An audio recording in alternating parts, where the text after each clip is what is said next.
On Sportsnet, brought to you by the 2014 Honda Civic, Canada's best-selling car 16 years in a row, and the official vehicle of the Toronto Blue Jays. And by Home Hardware, homeowners helping homeowners with expert advice.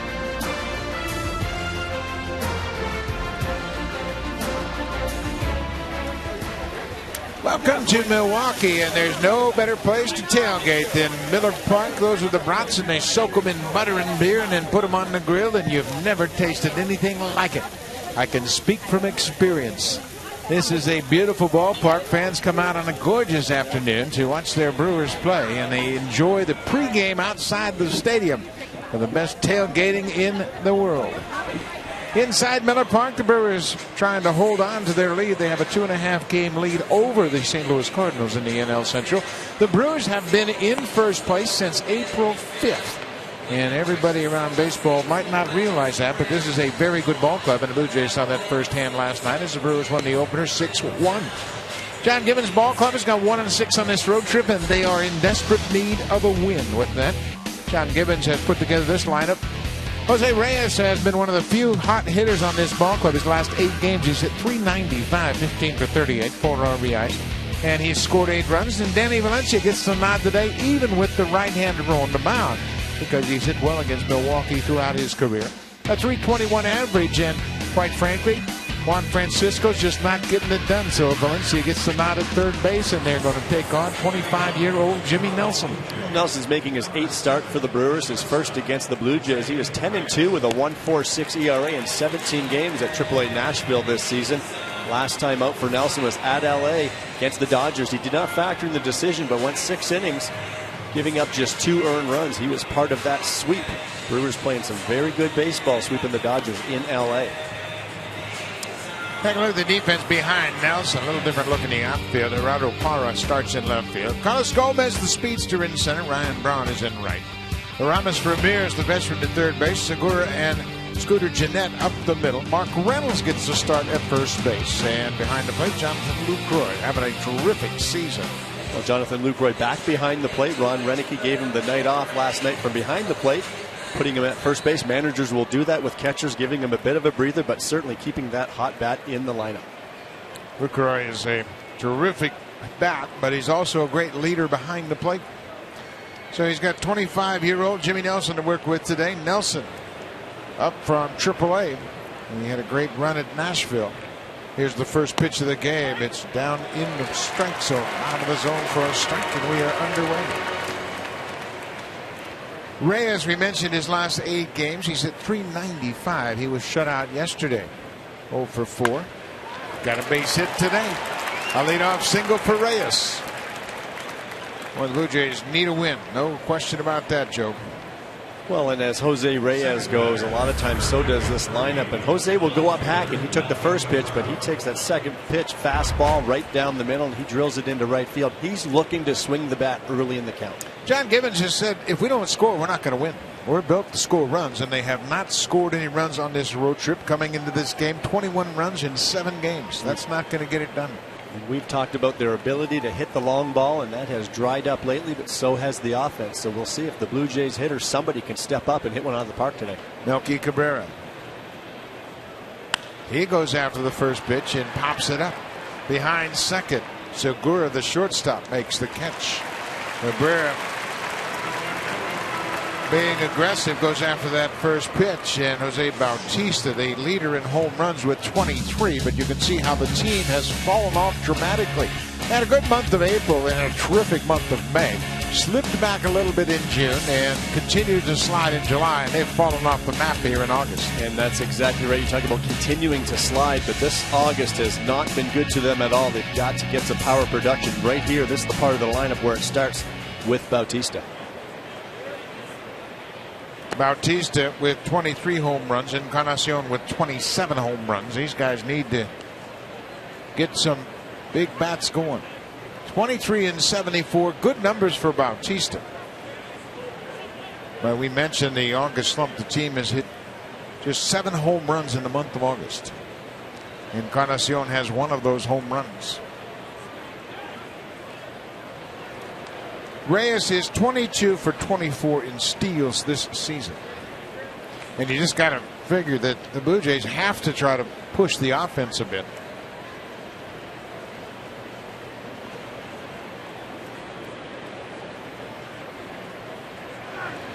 Nelson has been an easy mark for base stealers. They are 5 for 5 against Nelson. He's somewhat slow to the plate. He's 6'5" and weighs 244. He's a big man. Sometimes those big guys have difficulties getting the ball to the plate quickly. Now he can use his feet. Good quick move over to first, but we'll see what time he takes to deliver that ball to the plate. There's a high strike. It's 1-1 to Bautista. Catchers rely heavily on that delivery to the plate from pitchers. If they are not very quick, catchers do not have a chance. Jonathan Lucroy throws the ball pretty well, but if he doesn't get the opportunity, you cannot make up that time lost by a pitcher's delivery to the plate. Reyes has got a pretty good read on Nelson now. He got back to first easily, standing up. It's a big part of the game for a pitcher, but it's a part of the game that comes usually later in their career. They're so worried about their delivery and their mechanics and how they're actually pitching the baseball, but the other parts of the game come after. Inside strike. Bautista didn't like the call, but it's 1-2 now. David Rackley is the home plate umpire.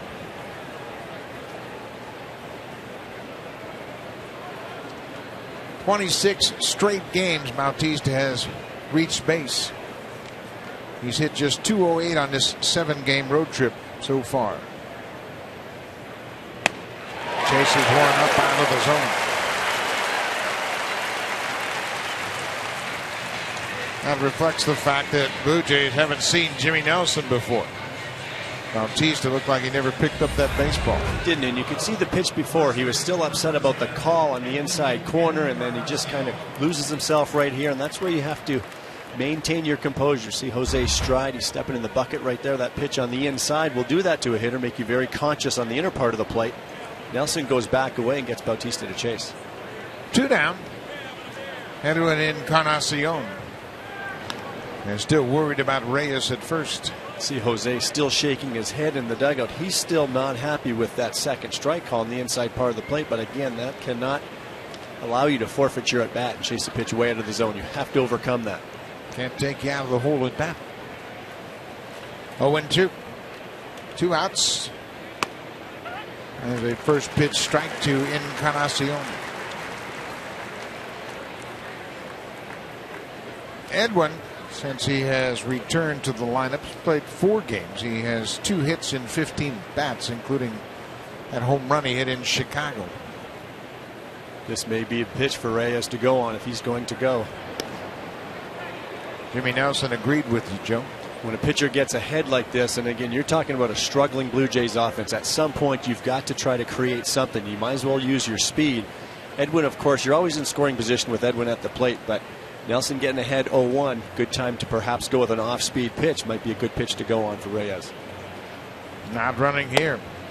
Cut on and missed. Neither team took batting practice today. Both clubs have indoor hitting cages they can utilize, but nobody hit on the field today. See, Edwin has been way above the major league average, batting with 2 strikes. That's a result of a very good approach, but again, coming back from injury now, not as easy. The timing's not always right there right away, although he has looked pretty good at the plate.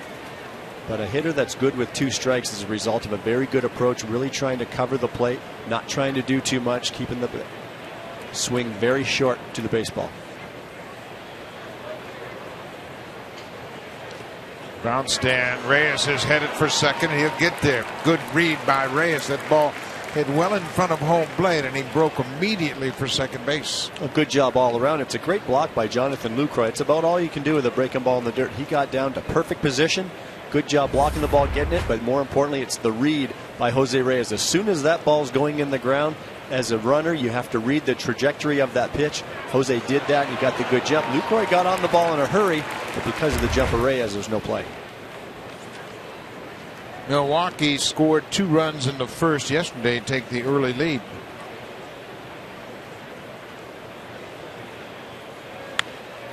Little tapper back to the mound. Easy inning for Jimmy Nelson. Leadoff single, and Reyes is stranded at second. When we come back, R.A. Dickey will take on the Brewers.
Gave him a pretty good birthday present. First game of this series as the Brewers won 6-1. Let's take a look at his lineup this afternoon. Carlos Gomez, a terrific leadoff man. He's in center field. Jonathan Lucroy had a big game yesterday with a pair of doubles. That gives him the major league lead with 42 doubles. He's the catcher this afternoon.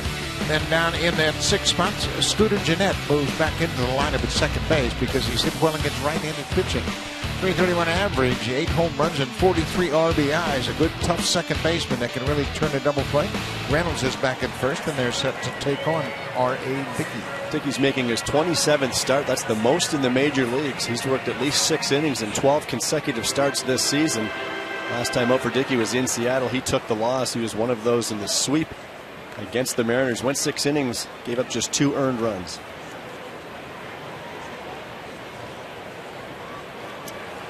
Gomez using a different approach against the knuckleballer, a much more wide open stance. We didn't see this yesterday.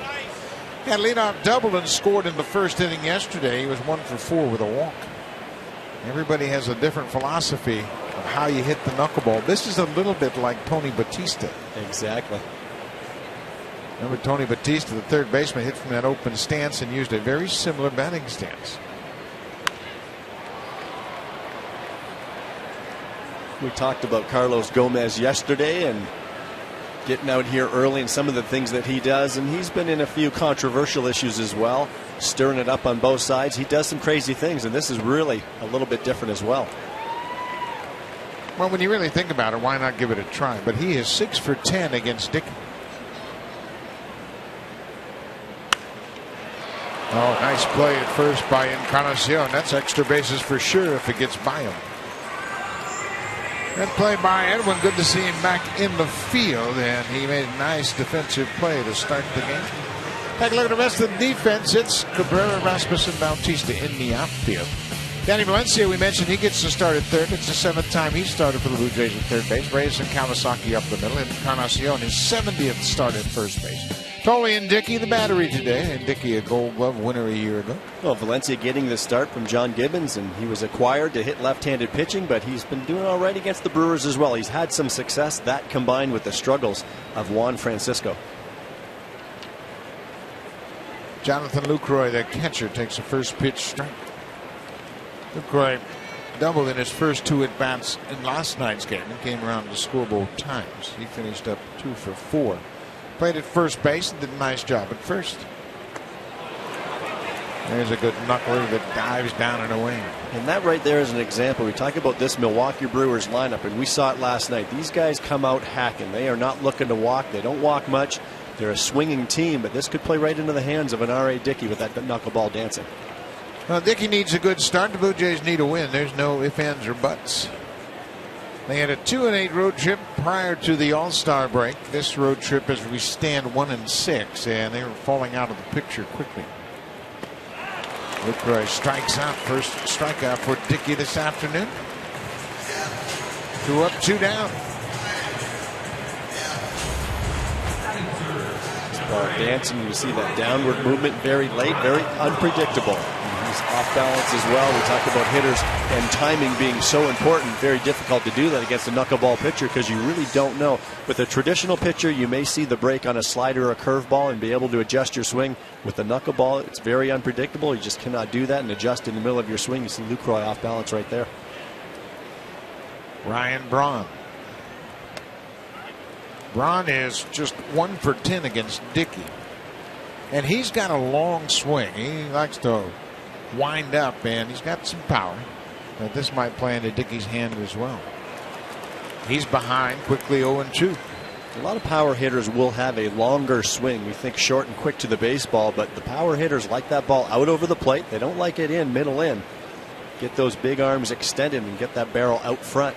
And of course, they create a tremendous power stroke. Ground ball up the middle. It'll be a 2-out single for Ryan Braun. Just his 2nd career hit against Dickey.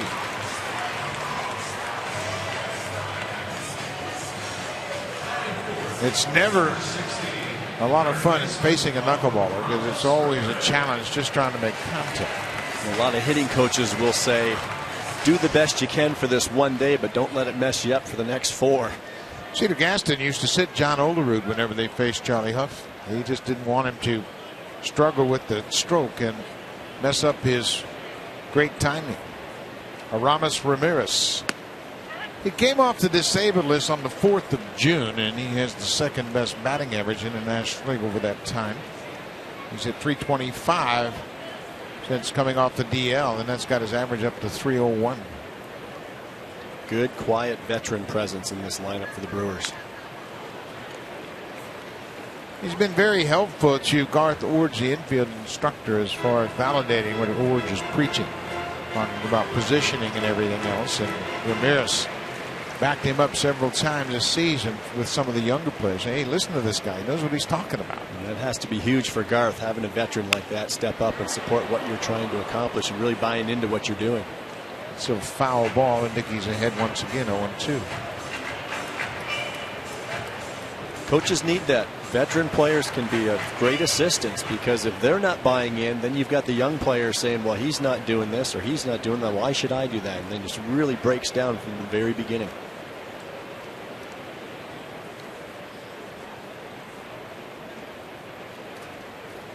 Upstairs. Yeah, there's so many different ways to lead. I mean, there are vocal leaders. There are guys that challenge the players. There are guys that get on teammates. But a guy like Ramirez does it in a very quiet way, behind the scenes.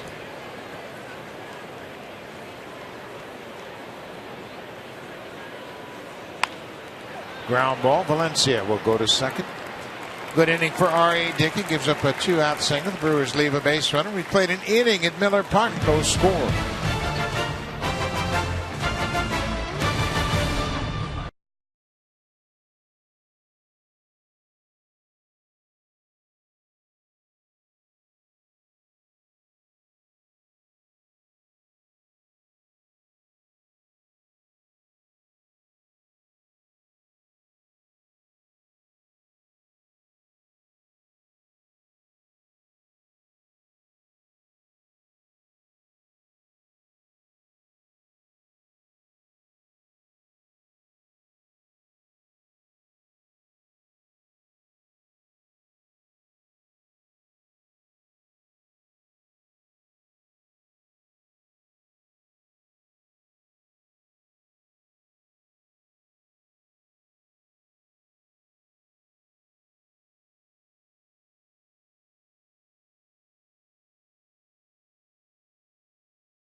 Return home on Friday and have a nice homestand to round out the schedule. The Rays will be in town Friday night, August 22nd, for a 3-game weekend series. And on Monday, the 25th, the Red Sox are there. And finally, the third team in that great homestand, the New York Yankees, will wrap things up. It'll be the final trip to Rogers Center for the Yankees this season, August 29th through the 31st. The New York Yankees and Derek Jeter at Rogers Center. Call the Blue Jays for tickets at 416-3411-234. Or log online at BlueJays.com to get your tickets for the final homestand of the month of August. 3 AL East rivals. Tampa Bay and Boston are both 8 and 9 for the month of August, while the Yankees have gone 8 and 8. Certainly, the Blue Jays can get back into this pennant race by having a good homestand. But first, they got to take care of business here in Milwaukee. Colby Erasmus will start things off. Jimmy Nelson gave up a leadoff single to Jose Reyes, but Reyes was stranded at second. One hot shot to Mark Reynolds. One pitch, one out here in the second. Reynolds has made a nice transition from third base to first base. He's a very good defender at first. Colby Rasmus jumping on this first pitch fastball from Nelson, and good positioning. That ball kind of jumped in on Reynolds. quickly, a little short hop, but that's what you have to do. It's almost like the hot corner at third base. When you're at first base, that ball is going to get you in a hurry, and especially with the left-handed hitting Rasmus. Mark Reynolds had a lot of problems defensively, but it was all related to his throwing. He's got great hands, and over at first base, of course, you don't make as many throws as you do from third. Danny Valencia takes a first pitch strike from Jimmy Nelson. Valencia gets the nod this afternoon at third base because he's hit well against the Brewers for his career. A .321 average against Milwaukee.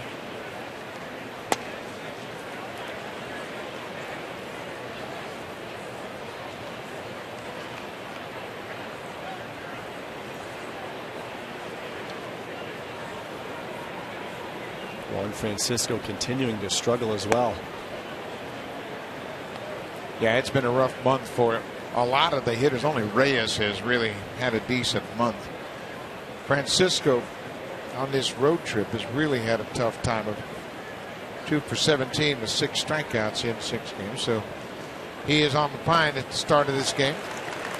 And it's the strikeouts that really hurt too. We talked about it last night, not being able to put a ball in play when you get 2 runners on, second and third, and nobody out in that second inning last night. The strikeout's just a killer.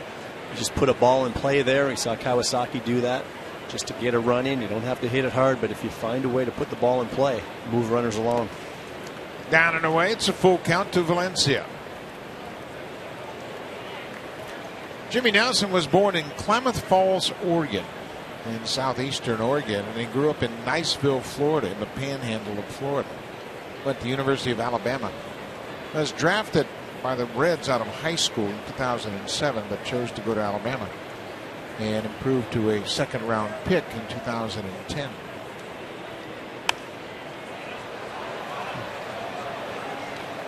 Well, Nelson with a 3-2 count on Valencia, and he changes his approach pretty dramatically once he gets to 2 strikes. A lot of times he'll get ahead with that fastball, but his put-away pitch will be that slider. Gets hitters with 2 strikes. Sometimes it'll be earlier in the count, 1-2, 2-2 may put away. We'll see if he goes with a full count here. This has popped up, another ball over the screen, out of play. Count going full. He stays with the fastball right there, but you see that inclination he has. More sliders with 2 strikes. It'll be more of a put-away pitch. He'll get ahead with the fastball. We've seen him do that already here in the first couple of innings. We'll see if he goes to that slider more often with 2 strikes.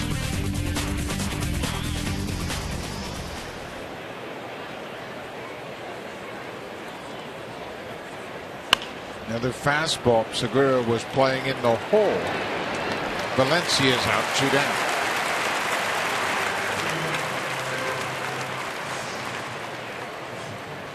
Teams utilizing the shifts all the time now, and they will exaggerate how they play hitters, and that's really interesting given the fact that Valencia doesn't hit well against right-handed pitching, but he hit that ball hard, and there was Segura standing right there. Still playing him to pull. It seems like Valencia's most of his hits, most of the balls that he is hitting are to the pull side. So they slid Segura over there covering that hole. Josh Stolle takes the first pitch strike. Stolle batting .260 for the season. Doesn't swing often at first pitches, as you can see.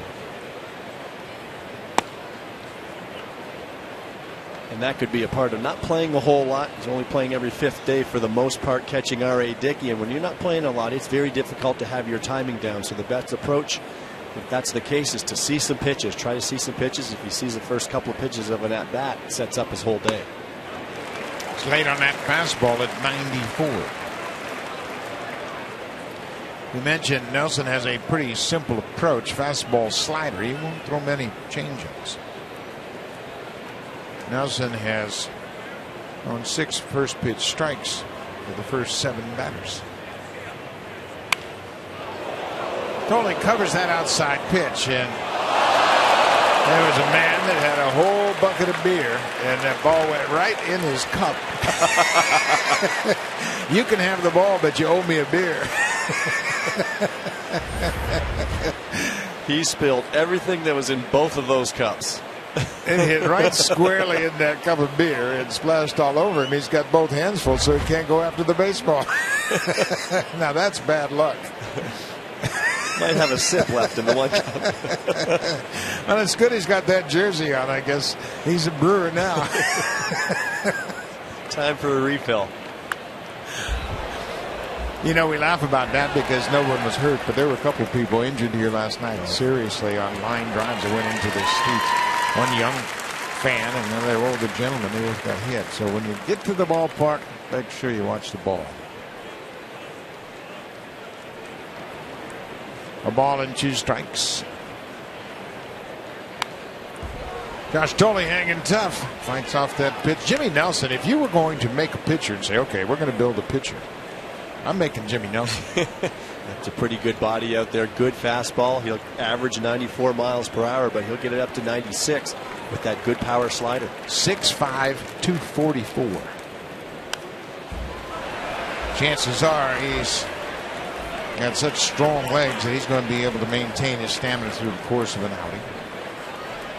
We have talked about the Tigers and Dave Dombrowski, how his philosophy is long and lean, and I guess you can kind of put Jimmy Nelson in that long category, but not necessarily lean. But boy, is he strong. Yeah, he's more of a horse. He's a guy that can withstand a lot, and you talk about endurance throughout the ball game. Josh Tolley, what a good at bat for Tolley. He got a slider with 2 strikes and strokes it into left field. A 2-out single for Josh. Outstanding, Josh. Tolley here staying on this ball, fouling off a lot of fastballs, but then Nelson does go to the slider. We talked about it with 2 strikes. He had gone to it once. He fouled it off, came back fastball. We went back to the slider. Nice job by Tolley staying on that pitch and shooting it into left field.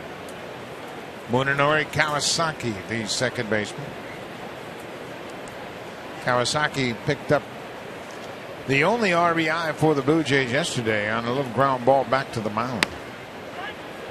Tried to check his swing and went around. Kawasaki's got a very similar approach to Tolley. We saw Tolley there stay on that ball. Even the balls he was fouling off, staying on it, being not pulling off, keeping that bat in the zone, able to stay alive. Can't get around on that pitch, and he's behind 0-2.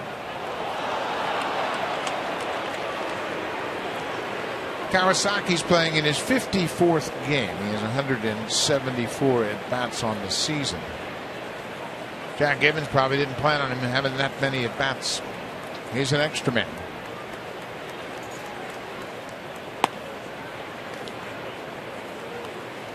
As an extra man, if he plays once a week, fills in here and there, he's probably pretty valuable. But I think physically you can see he doesn't have the skills to be an everyday player. Doesn't have the arm strength. We saw that on the relay throw from the outfield yesterday.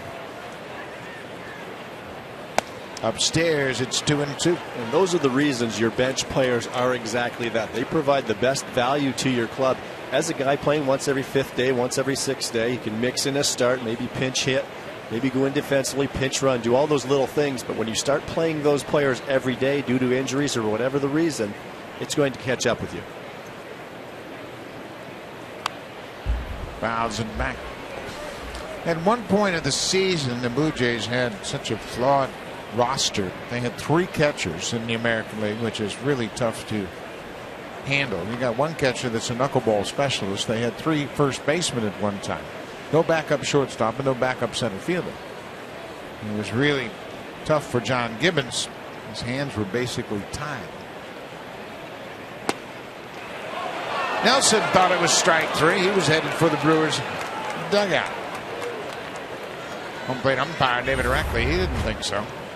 Just inside. Lucroy doing a nice job. Gave this a good look. So he receives that ball and gives David Rackley a good look, but he did not buy in. And this is the hitter that Nelson wants right here with the pitcher R.A. Dickey on deck. You want to have the pitcher leading off next inning. There goes the runner, ball 4, and that is a crime for a pitcher. You hate to walk that number 8 hitter with 2 outs. That gets the pitcher's at bat out of the way. So even if Dickey makes an out here, the inning is over and you start with Reyes. Ron Renicky can't be pleased by that. Pitching coach Rick Kranitz is going to be even less pleased. That's exactly what Nelson wanted to do. That's why he wanted that call on Kawasaki, but he couldn't put it behind him and come back and pound that strike zone one more time. Now he's got to face Dickey. R.A. Dickey 0 for 6 this season. Takes that pitch upstairs.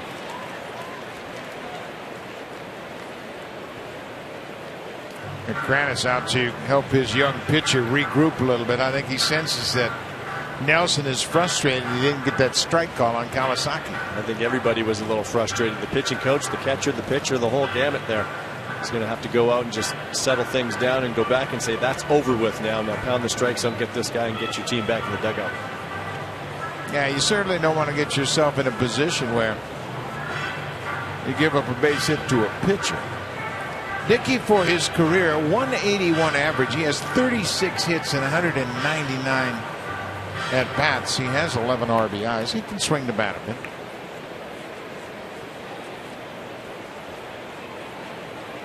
Blue Jays have made Nelson work. He's thrown 25 pitches in this inning. There's a strike. And that's a good thing. They need to make him work. They need to see some pitches from this guy. He's been very efficient, and when a pitcher can be very efficient, keep that pitch count down, it allows you to stay in the ball games late, and that's what Nelson's been able to do, pitch deeper into ball games. Ball on his strike. Dickey fouls it up the third baseline. You can see R.A. choking up on the bat to get better bat control. Dickey hit .255 in 2010 while pitching for the Mets. He had 13 hits and 51 at bats. He held his own. R.A. had a pair of doubles. He had 5 RBIs and did a nice job that season. Spoils a pretty good pitch.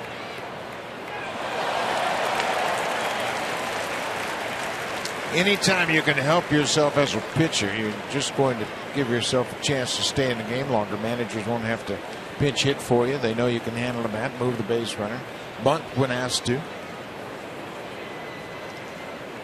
1-2 to R.A. Dickey. No score. We're in the second. Dickey chops it foul again. And even that right there, those last 2 pitches, he's able to foul them off, stay alive, and that's how pitchers eventually might just flip a base hit out to the outfield.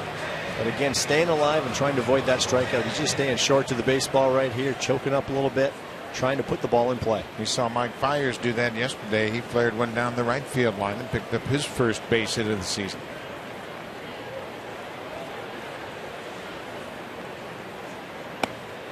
Dickey strikes out. The high fastball does the trick.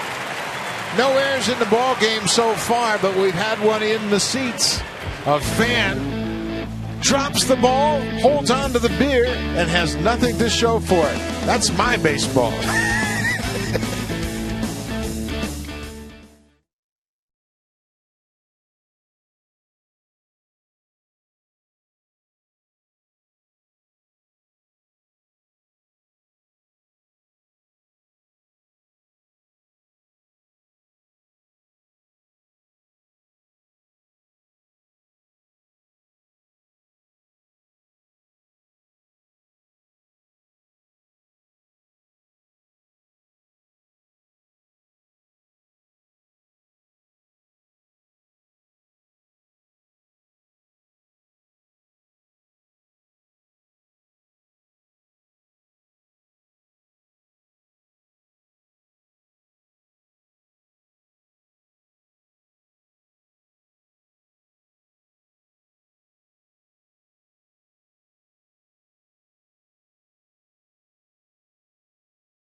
Jays on Sportsnet. Brought to you by the 2014 Honda Civic, Canada's best-selling car 16 years in a row, and the official vehicle of the Toronto Blue Jays.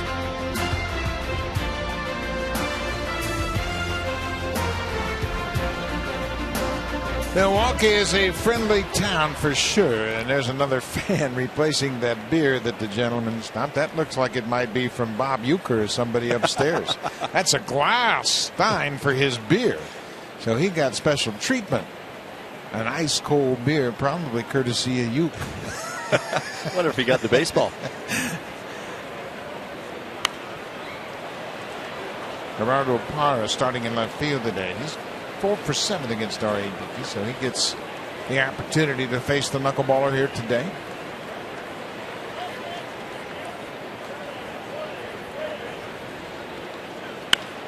He drives this one to left. This is trouble. It's slicing away from Melky Cabrera. It's going to go all the way to the wall.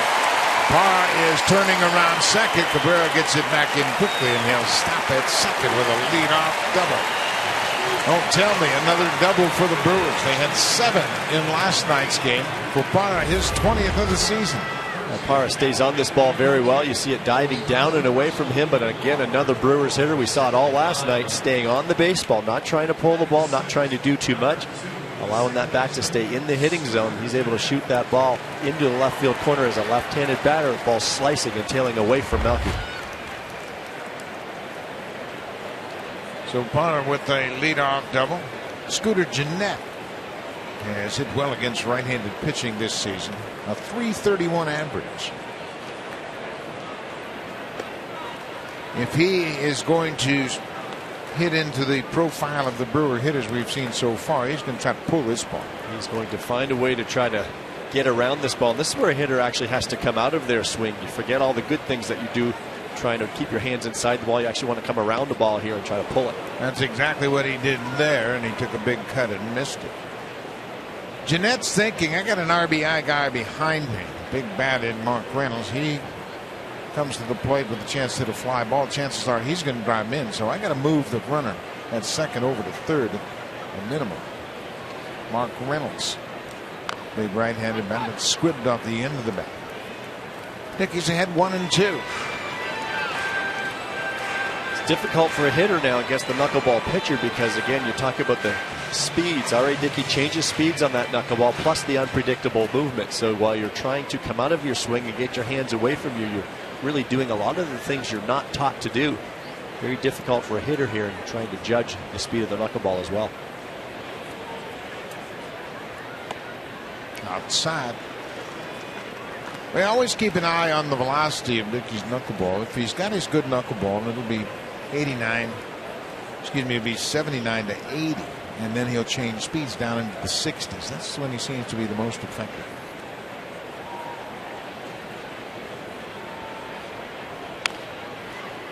Pulls that one, but it's well foul outside of first.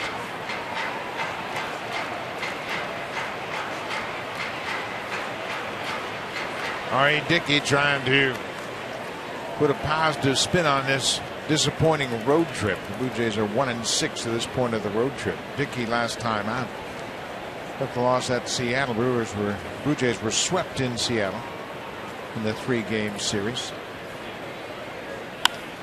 There's a line drive to left. Melky is there, and that's not going to do the job. Gennett hit it hard, but right to the left fielder, and Parra stays at second.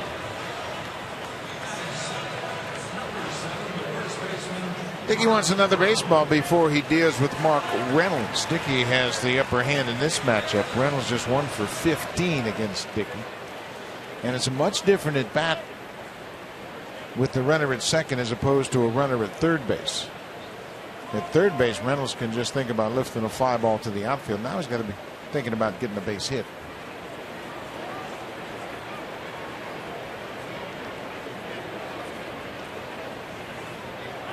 Pick off. Kawasaki snuck in behind the runner, Parra.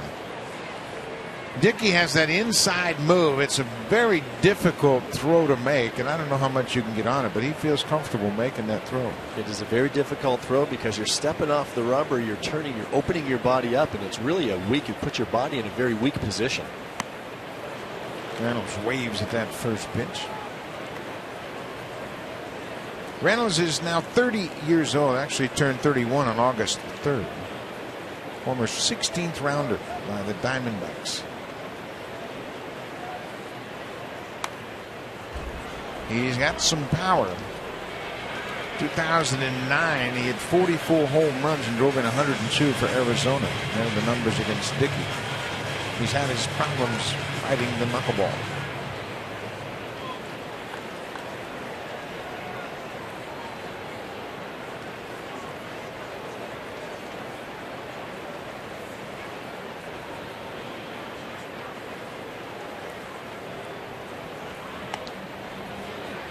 He wanted to offer at it. He checked his swing at the crucial time. 1-2. Reynolds went from Arizona to Baltimore and signed with Cleveland as a free agent. They released him and he signed with New York. Finished up the 13th season. They brought him in here and thought he could platoon with Lyle Overbay, and he has actually a majority of the work over Overbay. As now they're using Lucroy there from time to time. Lyle Overbay began his career with Milwaukee, spent some time in Toronto, and here he is back with the Brewers.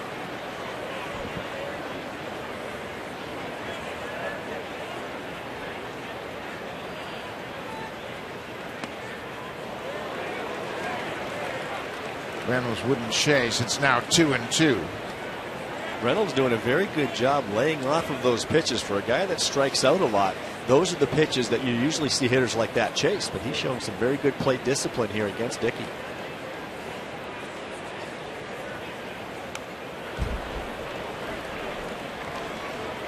He led the National League 3 different years in strikeouts. He's always been a guy that's prone for the swing and a miss. Just one of those guys that's got home run power, but with that comes a lot of strikeouts.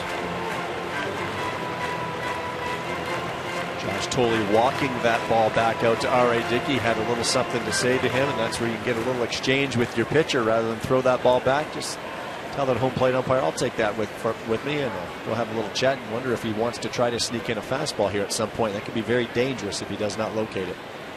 2-2. Another knuckleball and a good one. Tolley hangs on for the strikeout. 2 down.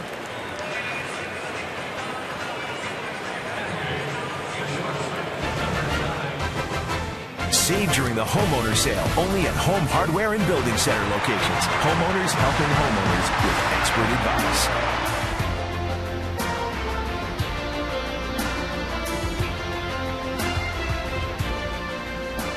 Beautiful day in Milwaukee, and Gene Segura goes after the first pitch and hits it down the right field line. That's a fair ball.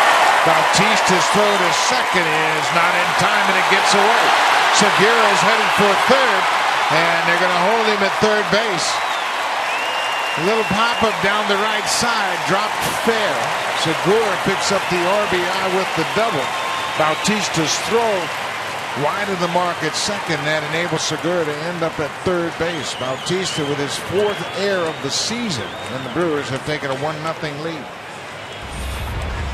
That was a knuckleball that dove down and in on Segura. Just a little inside-out path there. Got pretty lucky. Couldn't have thrown it out there any better down that right field line. Jose knows that he'd have a shot right here, but you can see the throw goes into the runner. Reyes having no chance and no backup there. Valencia had to stick around his base. Melky finally retrieves that thing. Keeps Segura at third. Jimmy Nelson, the pitcher, takes one outside. Nelson is 3 for 12 this season swinging the bat. Doesn't have an RBI. He has hit a double. 1-0 Milwaukee.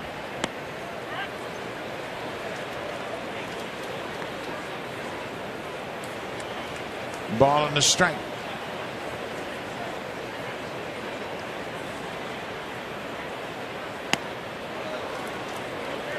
One and two. Milwaukee this season has outscored their opponents by 24 runs in the second inning. They have taken the lead here in the second, and Dickey strikes out Jimmy Nelson, the pitcher, but Gene Segura picks up an RBI. A little flare double down the right field line. When we come back, it'll be Jose Reyes, who's already single. And Melky Cabrera, Jose Bautista, top of the order. Jays down by 1.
The Sportsnet.ca's MLB insiders cover every angle of the Toronto Blue Jays. Breaking news, photos, videos, opinions, and tweets. A one-stop shop for everything Blue Jays. Blue Jays Rundown, only on Sportsnet.ca. And today the headline is the Blue Jays' top prospect, Pompey, heading to Buffalo. Dalton Pompey from Mississauga, Ontario. In Dunedin. He hit well in Dunedin, a .319 average. Then he went to New Hampshire. He homered last night, and after the game, he was told he's going to AAA Buffalo. What a promotion for a young man. On the fast track, starting the season in A-ball and finish it at AAA, and especially for a local, you know he's looking to achieve his dream of playing in the big leagues at home. Pompey went to John Fraser Secondary School in Mississauga. He is just 21 years old. He'll turn 22 in December. And he started out in 2010 as a 17-year-old. And he has done a nice job. He's a switch-hitting center fielder. And when you look at his numbers, he played 70 games in Dunedin. He hit .319 for the Florida State League team. Had 12 doubles, 6 triples, 6 home runs, and 34 RBIs. But he can run. He had 29 steals, caught just twice in Dunedin in the Florida State League. And then we mentioned he had a terrible start in AA, but righted the ship and ended up hitting .295 in AA. And that's an adjustment. AA is an adjustment for a hitter and a player. Better pitching, slowly getting out of A-ball, getting some of the prospects in AA, but clearly he was able to make that adjustment. Jose Reyes had a leadoff single, but was stranded at second base in the first inning. Reyes drives this one to left field. Parra is back. He's got plenty of room. One down. You can see the sun shining out in left field, and this is a retractable roof stadium. But they move the roof so the shadows will not interfere with the batter-pitcher relationship. They don't care about the left fielder. But you can see the roof looks like it's just half over the stadium, so it provides some shade over the field, so the batter and the pitcher are in the shade, and there's no problems with picking up the baseball. And they do this on a regular basis here for day games. The roof is not malfunctioning. This is what they wanted to do. Well, we see that in outdoor stadiums a lot too, where that sun, the way it is, half of the stadium, that shadow is cutting across the field. It's very difficult for a hitter to pick up the baseball when the hitter's in the shade and the pitcher's in the sun. With that backdrop contrast, very difficult for your depth perception to pick up the ball out of the pitcher's hand. They do something here that's kind of unusual. They will kind of adjust the roof and the panels in center field according to how the wind's blowing. The wind's blowing in and they want their hitters to have a good atmosphere. They'll close those panels. This is popped up into shallow center field. The shortstop Segura goes out. Cabrera got sawed off, and he pops out to shallow center. He has popped out twice today, both times to the shortstop. Another good crowd on hand here at Miller Park last night. 42,221 in attendance. The Brewers have to be pleased with a Monday night, or Tuesday night, and Wednesday afternoon crowd.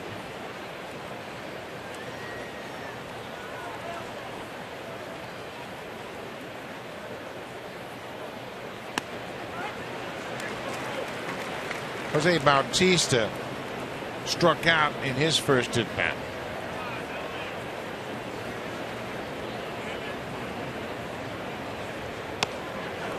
Nelson pushes him back. We mentioned Nelson pitched at the University of Alabama. He was originally drafted in the 39th round out of high school, improved to a second-round pick when he was draft eligible at Alabama. There's a line drive, and that's going to go over the head of the left fielder up against the wall. Powell plays it off the wall. Bautista's headed for second. He'll get there standing up. Jose Bautista, a 2-out double. His 24th double of the season. That thing shot right over the head of Parra as he couldn't get turned around in time to make a play on it. A good piece of hitting here by Jose. That fastball riding in. And we talked about him earlier, bailing a little bit, kind of cheating to that inside pitch. The previous pitch from Nelson was in there. He may have been cheating in there a little bit. Got the barrel of the bat to it easily. Smoked that ball over the head of left fielder Gerardo Parra. Now Bautista's in scoring position for Edwin Encarnacion. He had a check swing tapper back to the mound to end the first inning.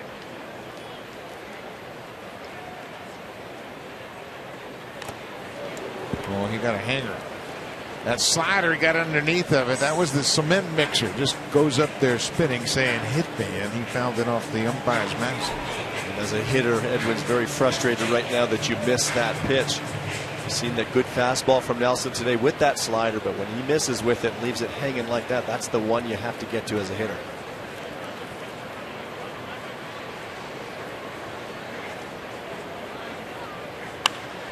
He got under this one and hits it a mile high to left field. Parra over near the foul line. He makes the catch. That ends the inning. Blue Jays get a 2-out double and nothing more. Go to the bottom of the third. Milwaukee has a 1-0 lead.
Network is available to all service providers across Canada in the new WWE Netback subscription package. Relive epic WWE moments with hours of on-demand content and every live pay-per-view, including SummerSlam, available now on the WWE Netback subscription service on Rogers Channel 512. If you're not a Rogers customer, call your local service provider for details and let them know you want all the WWE programming, or visit WWE.com for more information.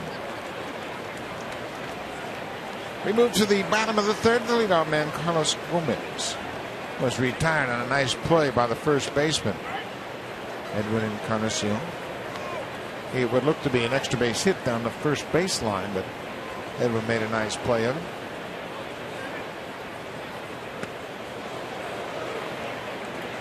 And it was a big start to that first inning for R.A. Dickey. Make a play like that and keep Gomez off second base to lead off the inning. Instead, there's nobody on and one out. Big play by Edwin. This is popped up, and Encarnacion moves into foul ground. Well, now let's check in with Jamie Campbell's got an update for us.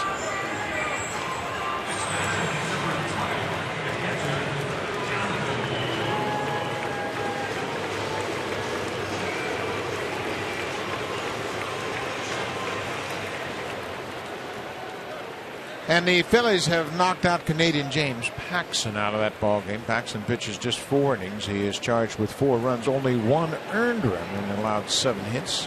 Paul Hamels is on the mound for Philadelphia. The Mariners have made some run, and they're going to finish up their road portion of their season in Toronto against the Blue Jays. That'll be the second to last series at Rogers Center. The Orioles will play the final weekend of the season at Rogers Center in September, and the Mariners will be there just before that. The Seattle Ball Club currently 6.5 back in the American League West. The Angels have taken over first place. Interesting how both John Lester and David Price really haven't had the desired impact since they've joined their new ball clubs, the A's and the Tigers, respectively. Jonathan Lucroy lifts the lazy fly ball to center. Rasmus is there. 2 down. And it'll be interesting to see how both those teams fare down the stretch. The Tigers acquiring David Price, but really the big need, I think, in Detroit was bullpen help, and they hadn't gotten any besides Joaquin Soria. We saw him get injured in Toronto.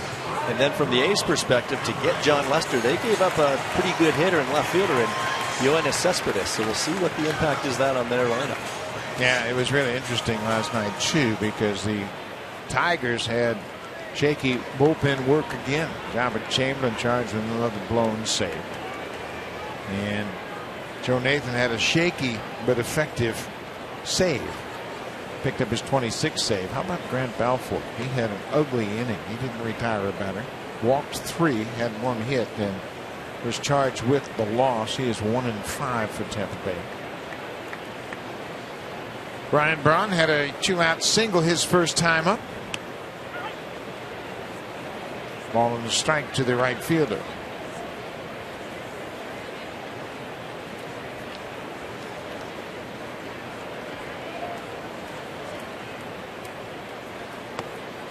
Waves at that knuckleball. Braun, of course, the 2011 National League MVP. He finished second in 2012 to Buster Posey. He's been in the top 3 in MVP voting 3 different times in his career. Hits this grounder to short. Reyes in time. Good inning for Dickey. 3 up, 3 down. Now it's up to the hitters to get something going against Jimmy Nelson. Kobe Erasmus will start things off when we come back to Milwaukee.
presented by Boston Pizza.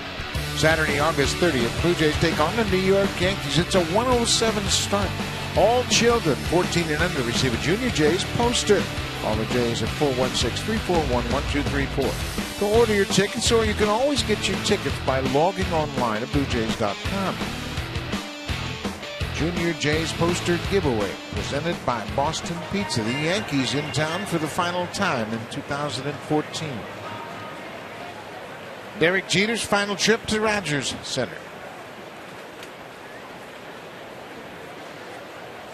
For the Blue Jays, it'll be Rasmus Valencia and Josh Tolley.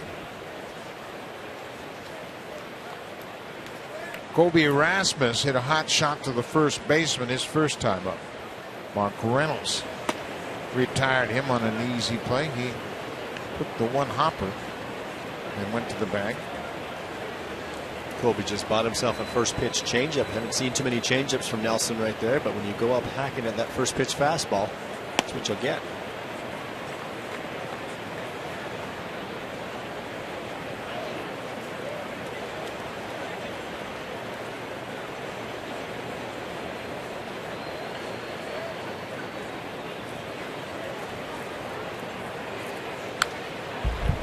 That's foul back. Sinking fastball just off the plate outside. It's 2 balls and a strike. And that's what a pitcher wants to do. It's a hitter's count. It's a fastball count. You're going to throw the fastball, but if you locate it and has some decent movement, that's exactly what you want to do if you're Jimmy Nelson. Good spot right there.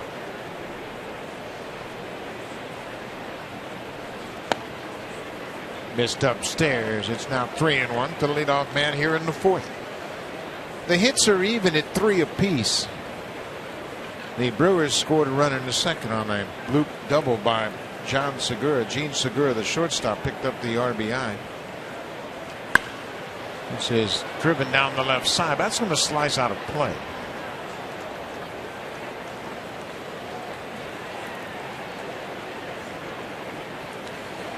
The Blue Jays on this road trip as a team have hit .219. They've only hit 3 home runs, and John Gibbons knows his team is built to win by scoring runs. And you can say, well, you know, good pitching always shuts down good hitting, but you got to find a way to do things. They've got Lynn and Encarnacion back now. Reyes has had a pretty good run on this road trip. He singled again this afternoon.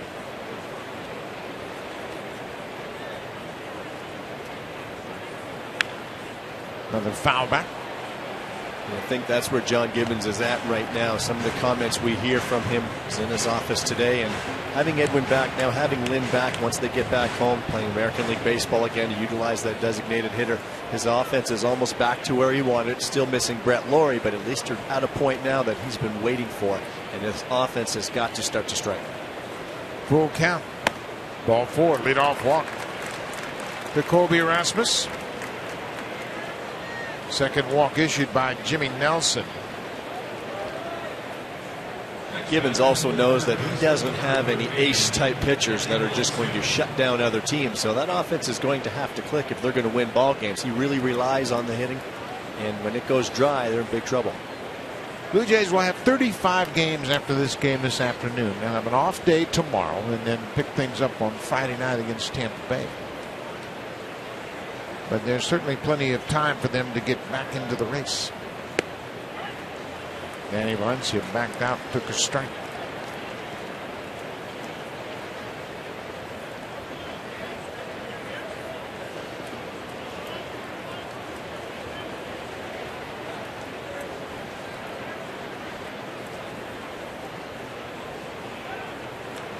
When you look at the AL East, Baltimore's first, 8.5 ahead of the Yankees. Blue Jays are 9 back. Tampa Bay 11.5 back.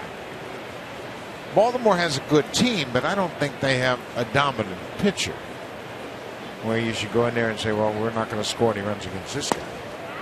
They just made a move to put Jimenez back in the bullpen and use Miguel Gonzalez as a starter. So Ubaldo Jimenez is not going to start in the short term for the Orioles.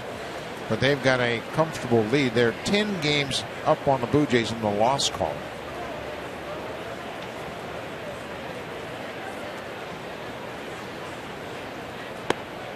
downstairs. But the Blue Jays are going to have a chance to play all of their AL East rivals.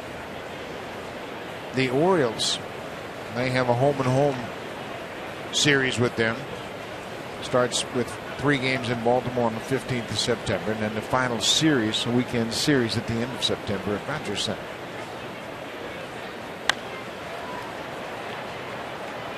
After this series, we mentioned Blue Jays have an off day tomorrow, and then they'll welcome in Tampa Bay Friday, Saturday, Sunday, and then the Boston Red Sox, and then after an off day on the 28th, the Yankees will come to town for the final time this season. So you got to make some hay on this upcoming homestand. There's no question about it. There's no question. The problem is they're falling so far behind right now. They've got to keep within a striking distance. Valencia hits it in front of Gomez, and the first 2 reach here in the 4th. Leadoff walk, and now a single by Danny Valencia. Here's where you have to remind yourself that we are in a National League ballpark, and the pitcher is in the lineup. Good swing by Valencia as he reaches base for the first time. So what you might do in an American League game with the DH in the lineup, you might play bunt right here, but I don't think that's the case with the pitcher just 2 spots away. I think you're going to see Josh Thole swinging the bat right here, and that's exactly why that pitcher at the bottom of the lineup really weakens things down there. Thole cuts on the first pitch. You don't want to give away outs. You only get 27 outs in a ball game, and with the pitcher in the lineup, it really weakens things at the bottom. So Josh Thole here, if he's going to bunt people over, you've got Kawasaki, really what Jimmy Nelson can do, even pitch around him and get to the pitcher. So it just gives the pitcher too many options. You've got to utilize your bats here.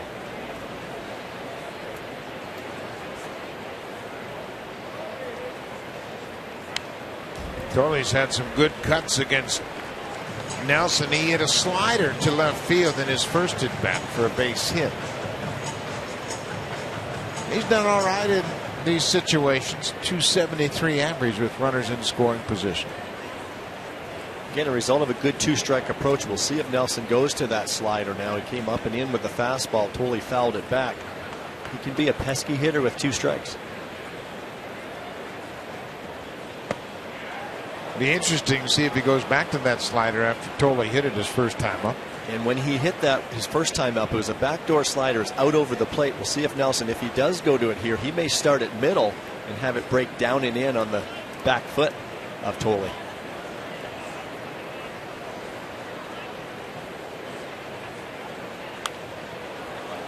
That's the old emergency hack at 95. He was able to get the bat on the ball and stay alive. And that's how Josh stays alive. He's very short. He's very short to the ball. He's just almost thinking of playing pepper. Remember when you're a little kid playing pepper with your friends? And that's what he does. A good 2-strike approach is a very short path to the baseball.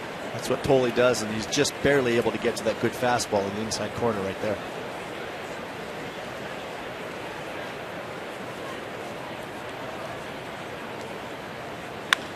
Ground ball. This should be 2. Segura the second, and then back to first. Double play. Thole hit it sharply, but right to the shortstop. They turned it into a 6-4-3 double play. Rasmus moves to third, but now there are 2 outs.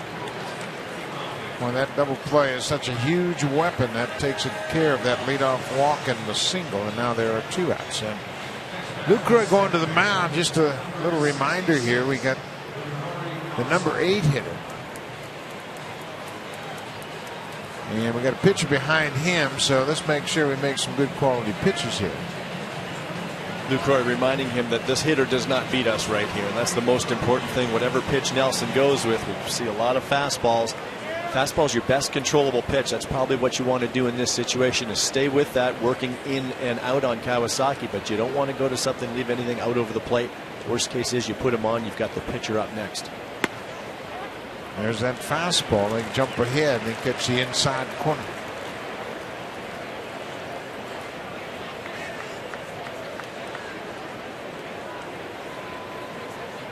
Jonathan Lucroy does a nice job setting up away, even those balls on the inner part of the plate. He's able to hold it there and get that call. Again, when you give that home plate umpire a good look, even though that pitch is not executed where you wanted it, you can make it look pretty good, and that's where you buy that call from the umpire.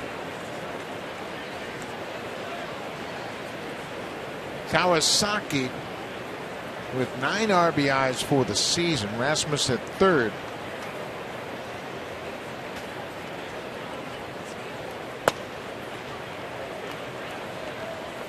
The Brewers outfield shallow and around toward left. You can see Parra very shallow and shaded toward the foul line.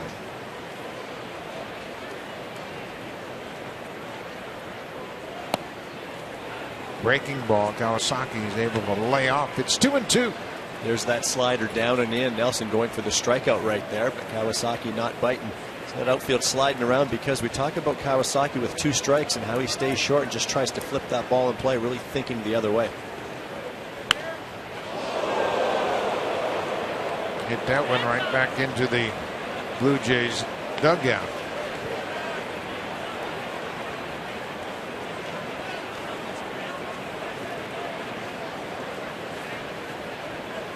It's a good pitch sequence by Nelson there too. Good call by Lucroy behind the plate. Goes with the fastball right after that slider. Kevin Seitz is just self-defense over there. Full count. And now Nelson really has the ability to pitch around Kawasaki. He doesn't have to really come after him. He's got Dickey on deck. It's a good time to go in with that good fastball, and if you miss, you walk him. No big deal. Tied him up with that fastball, and Gomez over in the alley makes the catch. First 2 reach, but the Blue Jays can't break through against Jimmy Nelson. We'll go to the bottom of the 4th. Milwaukee still has a 1-0 lead.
Even in September, down on the farm in AAA Buffalo, Daniel Norris has made a couple of starts down there, and he's been impressive in his 2 outings, 11 2/3. Look at the strikeouts, 23 strikeouts. He has a whip of .50.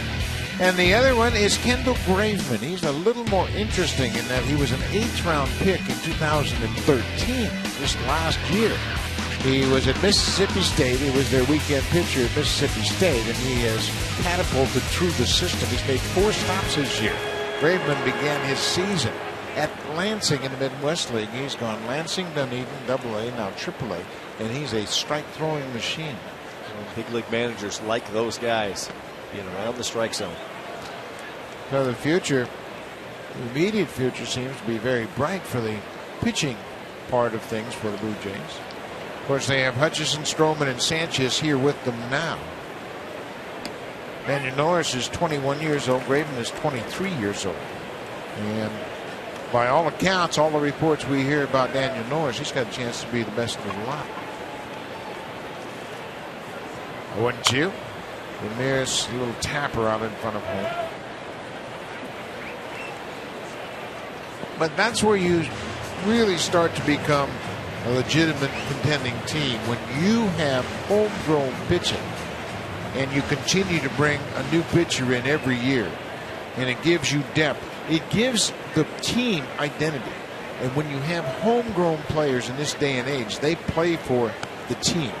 And they understand this is their team. And I think that's a huge step in the right direction.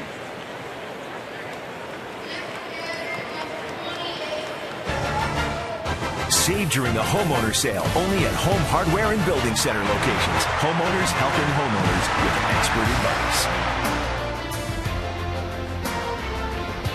Beautiful Milwaukee. Here on the shores of Lake Michigan. Just up the shoreline from Chicago. And the Brewers, of course, will always have a great rivalry with the Cubs. Remember, Parra had a leadoff double. He scored the only run of the ball game back in the second. He drives this ball deep to center field. Rasmus is back. He's not going to get it. It's off the wall. Parra is headed for second. He's making the turn. Here's a cutoff and relay, and it's not in time. Dickey makes a great play backing up Valencia. He saved a run right there. R.A. Dickey's a terrific athlete, and he knew exactly where he had to be once he saw the base runner, thinking about 2, maybe 3. A good cutoff and relay. Colby plays this ball off the wall perfectly. Gerardo Parra has R.A.'s number today. Ball again out over the plate a little bit, but Parra got a good piece of it. It's a deep part of the park where that wall juts out.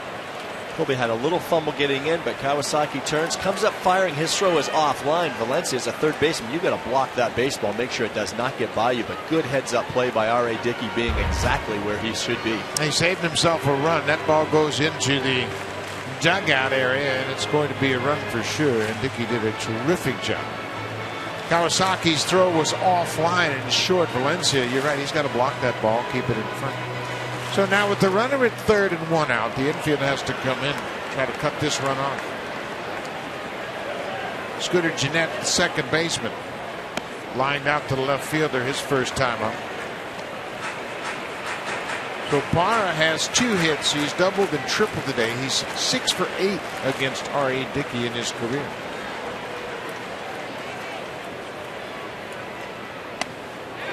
He went around, tried to check, and that ball came up and in on him. The infield is in, and R.A. Dickey is pitching from the windup. What that does, it allows the runner on third to get a little bit more off, a little bit more of a lead as he begins his windup. He can get off that line. Now, anything on the ground, we'll see if the Brewers are running the contact play. He takes off. That's a great point, and obviously Parra can get a walking lead as he begins his timing when Dickey starts his windup. But at the same time, Dickey must feel much more confident pitching out of the windup than he does the stretch.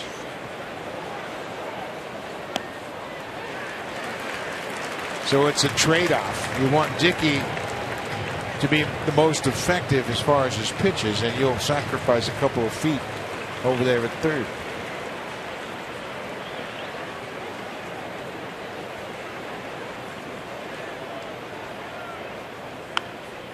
That's popped up behind the home plate. Tolle is there. Boy, that's a big out. Dickey got the pop-up off the bat of Scooter Gennett. That's the second out of the inning. And now the infield can back up. That could not have worked any better in that situation. That's exactly what you need, is either a pop-up in the infield or a strikeout. Dickey gets Gennett to pop it up, and now he's got Mark Reynolds to try to get out of this mess and keep this a one-run ball game. Reynolds struck out in the second. He is just 1 for 16 against Dickey.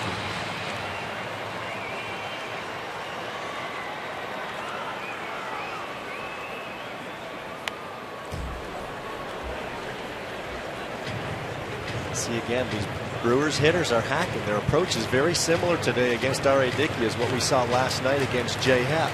So far, it's worked to Dickey's advantage, utilizing that and trying to play right into his hand by them being aggressive hitters in the knuckleball. How about that? Reynolds showing bunt. And now they're asking the umpire down at first whether or not he bunted at the ball. And Culbreath at first said no attempt. And Reynolds sensed that Valencia was deep at third and thought he might take a shot with 2 outs. He doesn't hit Dickey, so maybe he felt he could bunt his way on.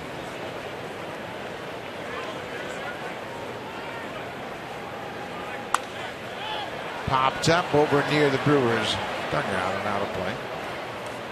Very difficult play for Josh Thole, too, with the knuckleball. Reynolds trying to bunt. He's coming up to field the bunt as a catcher, but you still have to be very wary of the knuckleball and making sure you catch that thing with the runner on third base.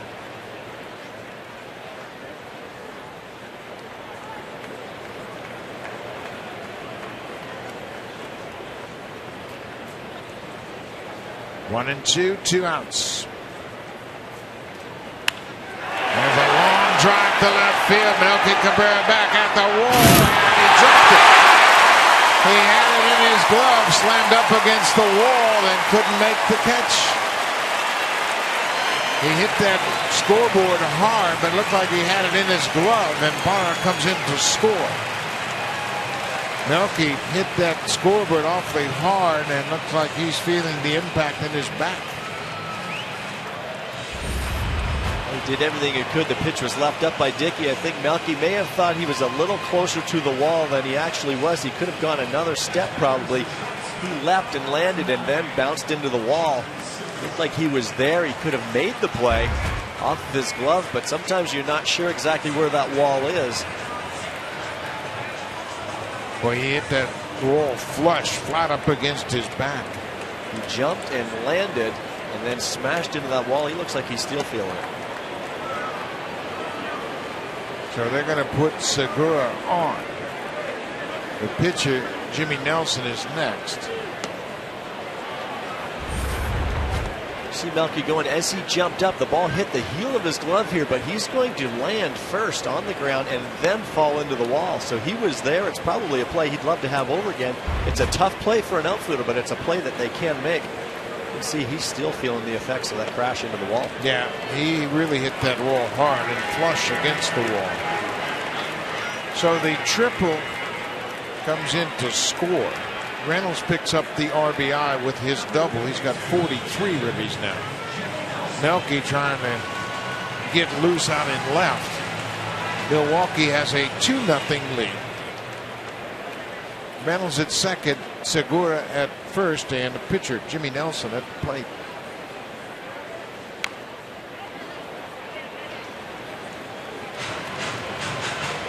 Nelson was the subject of inquiries at the trade deadline. A lot of calls coming to the Brewers. Hey, if you guys need anything, we'd like to talk to you about Jimmy Nelson. And they responded, yeah, I'm sure you would. A lot of teams would.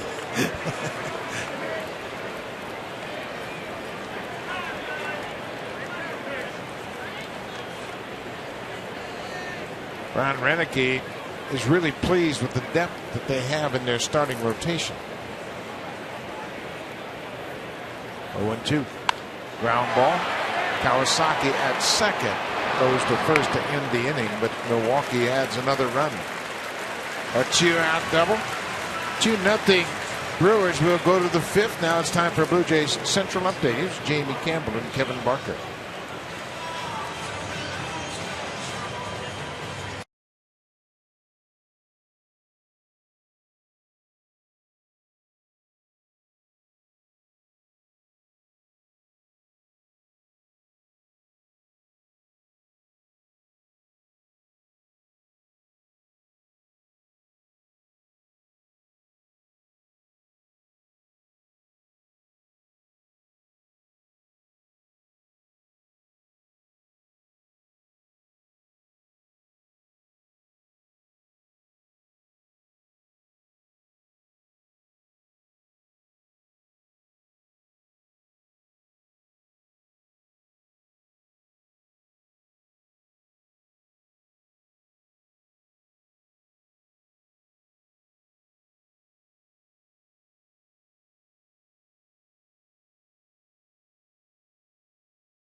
unlimited access to over 100 of the world's best magazines on your tablet. Baseball fans, sign up at nextissue.ca/baseball and get an extended 60-day free trial. Melky Cabrera on the bench after slamming into that scoreboard out in left field. Listen to this impact.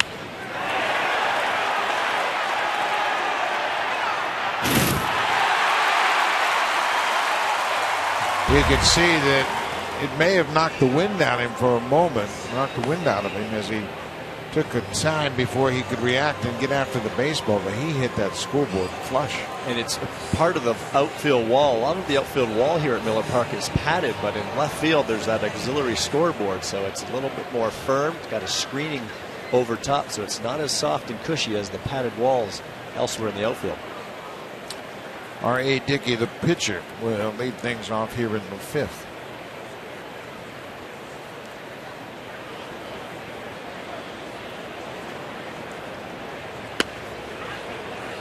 Nelson delivers a first pitch strike. This goes back to that big out. Nelson got Kawasaki to fly out to end that fourth inning, and now he has the pitcher leading off. Ground ball to short. Segura quickly to first. Dickey is out.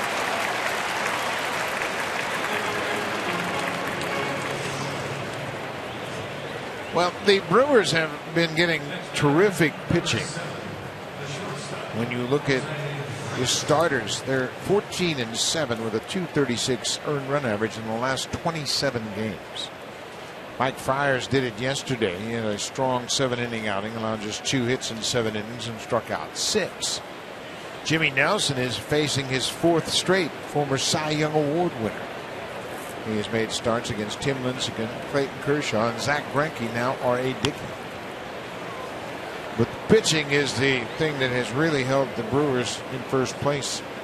They've got 2 of their regular starters on the disabled list in Kyle Loesch and Matt Garza, and they're both scheduled to return soon. Garza first, they anticipate.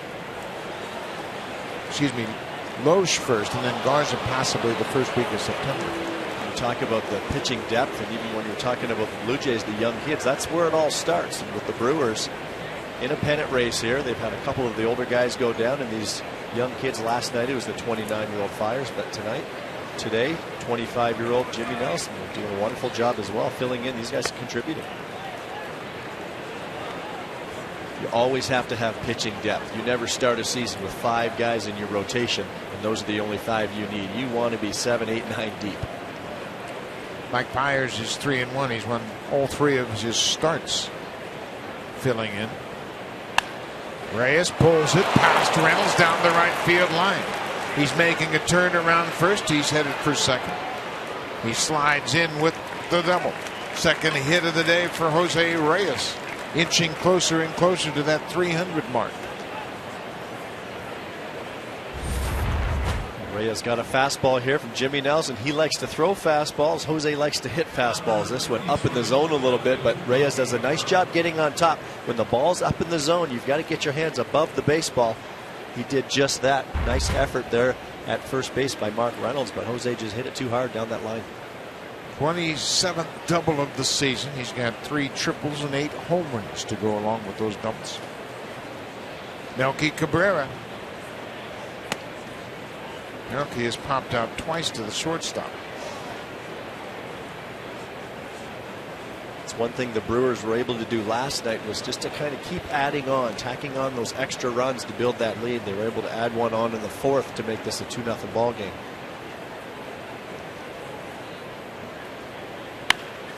Melky drives it down the left side. Parra was in shallow. This ball is over his glove and out of the ballpark.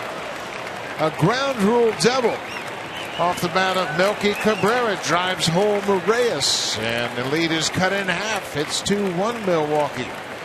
That ball kept slicing away from Parra in left field, hit on the warning track and bounced out of play. As a left-handed hitter, when you hit a ball down that left field line, it's going to continually slice away. Parra was playing Melky over towards the left center gap. He had an awful long ways to go. He cut over towards the line, but he had to go back as well, just not able getting to that one hop and over the fence. Back-to-back one-out doubles.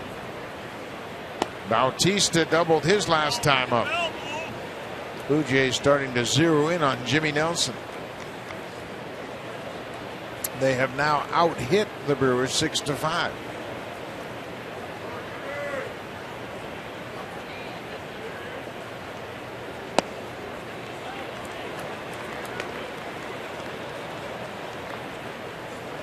Bautista's got a much better feel about what he's dealing with right now with Jimmy Nelson. This is his third at bat against Nelson.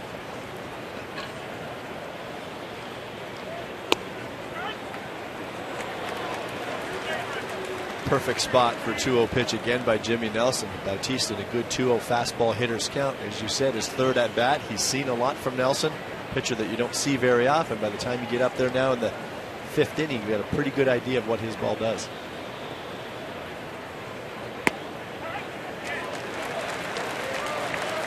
You can see Bautista wasn't really pleased with that call, but it was another pitch down and away. Jose, of course, has been clutch. 300 average with runners in scoring position. That's been his MO. Melky Cabrera is in scoring position. He picks up his 68th RBI.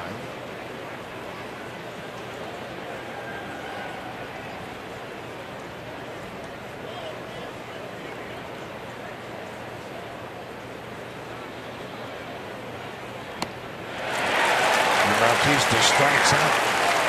Boy, look at the pattern of pitches. Down, down, down, up and in. That ball just took off on Nelson. I'm not sure that's exactly where he wanted it, but it worked out for him. He had to stay away, and that ball rode up and in. It actually worked to perfection.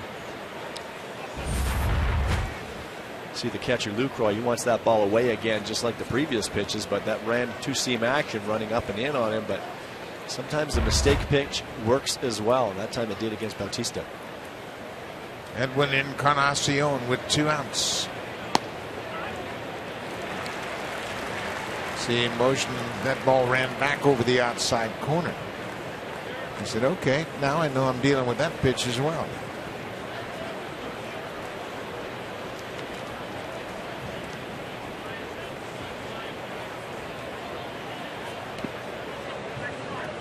Great. A terrific block of that ball in the dirt. Very sound fundamentally.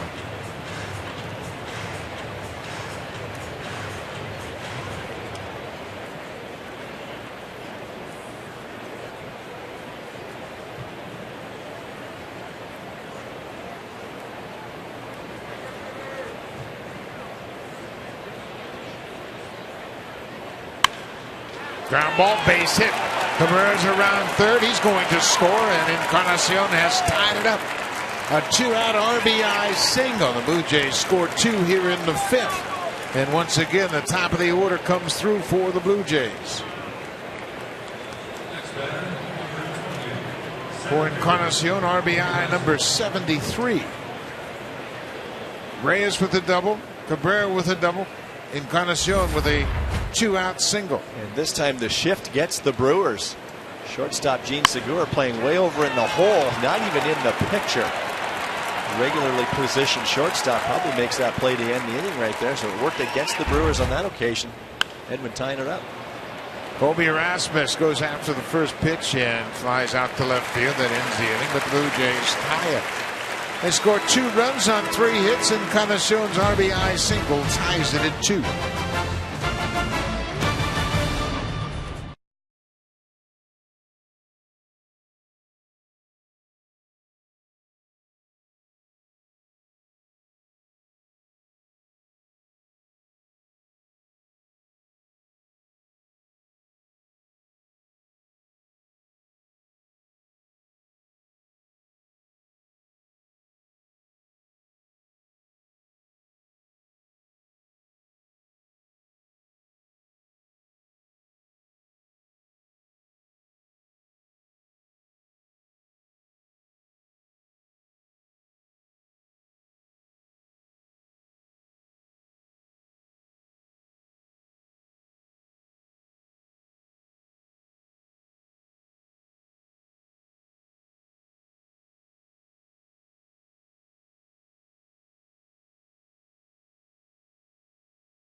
giveaway takes place Sunday, August 31st when the Blue Jays take on the New York Yankees. The game starts at 1:07 p.m. The first 20,000 fans receive a Blue Jays long-sleeve baseball shirt. Call the Jays directly at 416-341-1234 or log online at BlueJays.com and pick up your great Blue Jays long-sleeve baseball shirt. Beautiful logo and a beautiful shirt. Why not come out to the game Sunday, August 31st when the Blue Jays take on the Yankees? Well, the Blue Jays have tied it up here in the fifth.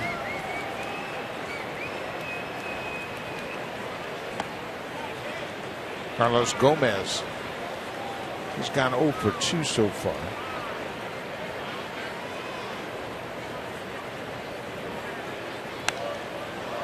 Gomez has one thing on his mind. He's trying to hit this knuckleball as hard as he can. He is using that exaggerated stance, trying to rock into the pitch and time Dickey as best he can. See him chasing that high pitch right there. That's where the hitter's aggressiveness with the Brewers can play into the hand of R.A. Dickey. Seen them expand the zone a little bit today.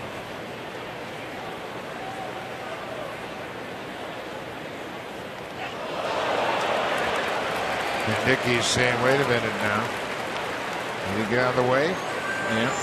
So that's a big hit by pitch right there to get Gomez on at first. He can run. Jonathan Lucroy is 0 for 2 so far, but he has really hit well against the Blue Jays in this series. He's got a pair of doubles in this series, and he leads the majors with 42 doubles, and this gives you an idea. There's really no place to pitch him. He's just a very good hitter, very good plate coverage, that short, compact swing. When you have a short swing and you can handle the bat, you can cover balls all over the plate, and that's what good hitters do. Good swing path keeps that bat in the hitting zone. We saw it last night going center, right, center. That's what good hitters do. That bat's in the hitting zone a long time. Even when they're fooled, you can get out front of a breaking pitch, but that bat stays through the zone long enough, stays on it, allows him to hit a lot of different pitches. Well, now he's got the benefit of the distraction of Dickey by the first baseman. First base runner is Carlos Gomez, who can really run. 27 steals so far this season. Dickey's quick to first. And that's where this chess match really becomes interesting.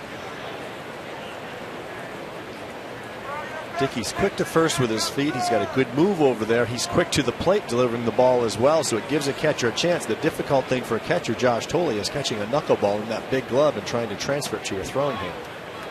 That's the best way to neutralize the possibility of a stolen base. Throw first pitch strike. Big glove that Josh Tolley wears to catch the knuckleball. It's like a big first baseman's glove, so when you catch that baseball, it's buried in there. It's not as easy as a traditional catcher's mitt to just flip that ball, transition it into the throwing hand.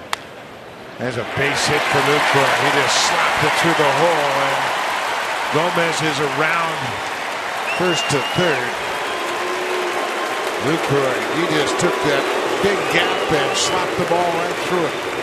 What a professional hitter, and he's just got a game plan right there. He's going to sit back on this knuckleball and just allow it to get deep in the zone. We talk about that short path.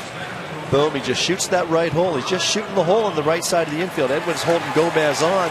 That's just a professional hitter right there. That's smart hitting, not to mention all the tremendous tools he has. So nobody out. Gomez at third. Lucroy at first. And now Ryan Braun has a single and he's grounded out.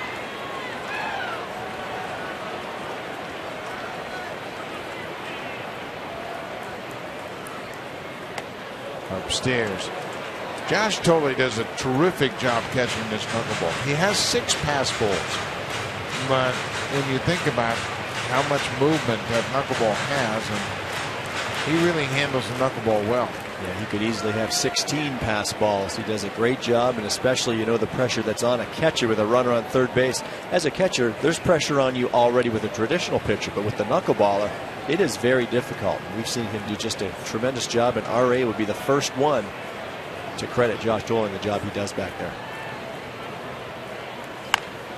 Ground ball. Valencia goes to second and throws it away. I don't know if that's the right play right there. I think Valencia had a better shot at coming home. The ball was taking him toward home plate, and they had a shot at getting Gomez. I don't think they were going to get two on that chopped ball to third. He would have been better off going home. No, because his momentum is coming home. Now you've got the speed of Gomez on third base. It makes it very difficult to come in and come home. But if you're not going to go home with it, you go to first with that ball. Your momentum's coming towards home plate. That's a very difficult play, trying to throw that ball against the grain to second base. Be the second error charged to the Blue Jays today. Gomez, with that great speed, scores easily.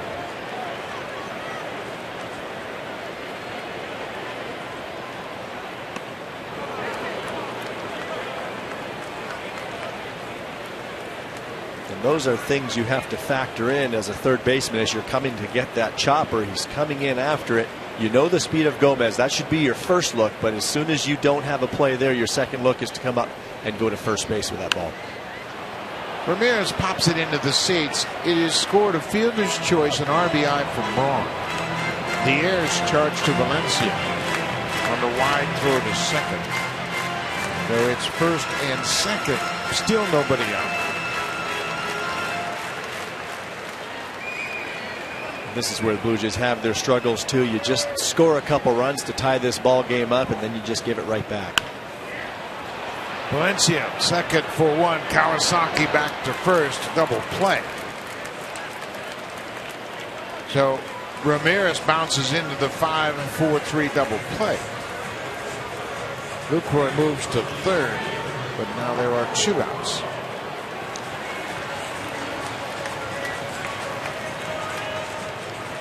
Gerardo Parra, this is a tough out for Dickey. He has doubled and scored and tripled and scored in his two at-bats. For his career, he's 6 for 8 against Dickey. His teammates are going to ask him what his approach is.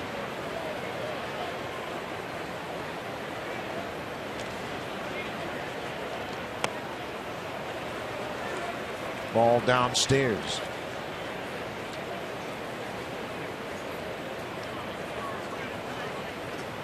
He hasn't been particularly good as a clutch hitter, but he has come up with 2 big hits today.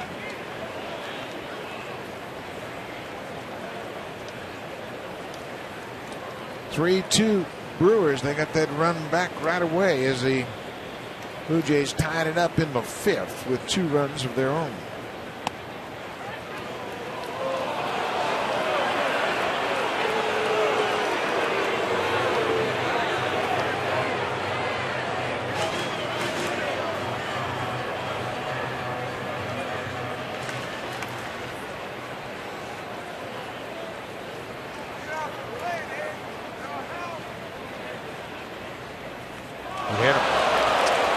Second hit batter in this inning, and that proved costly as he hit Gomez to start the inning, and Carlos Gomez came around to score. In this situation, that's not an awful hit batter because Gerardo Parra has had Dickey's number today, so you certainly don't want to do that with 2 strikes. But if you're going to hit somebody, that's the guy, and he'll take his chances now with Scooter Gennett. Jay Gibbons looking at the Brewers lineup, see exactly where they are and what his next move might be. Scooter Gennett 0 for 2.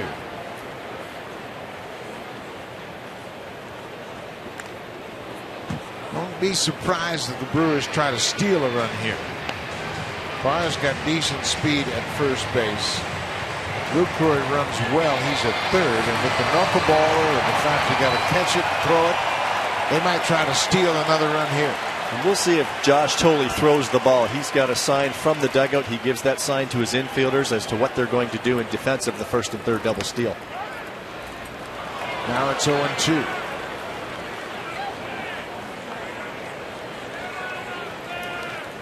A lot of times in this situation, if the runner does go from first, the catcher will just come and pump fake. Take a peek at that runner at third and see if he bites at all. If not, you just let him go and take your chances with the hitter, especially getting up 0-2. Just outside, it's 1-2.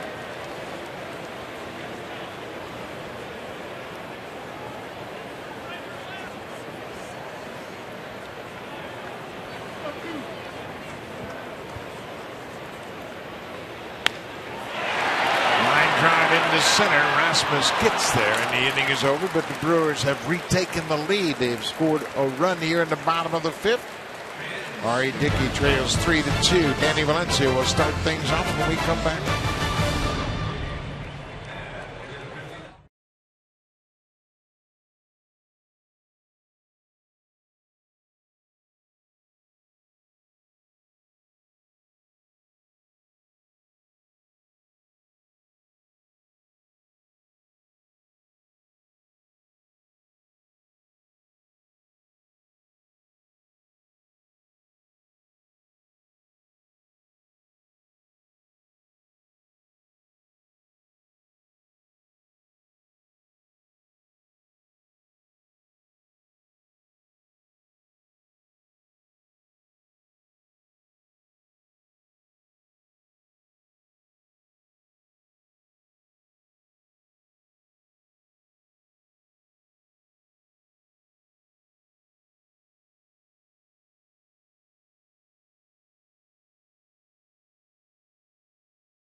New York Yankees in prime time tonight.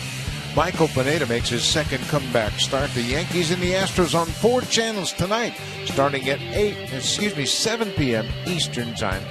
Scott Feldman will go to the mound for the Astros. Michael Pineda 2-2 on the season, bouncing back after that shoulder injury. So the Yankees and the Astros tonight, 7 p.m. Eastern on 4 Sportsnet channels.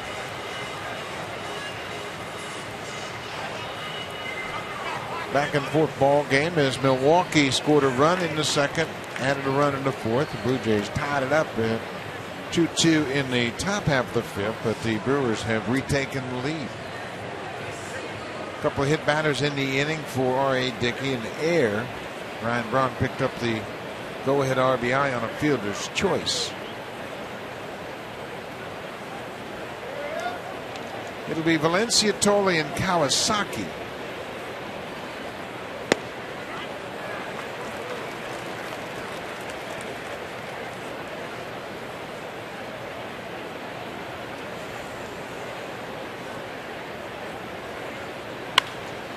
Valencia flies hit to right. Braun moves in a couple of steps. One up, one down here in the sixth.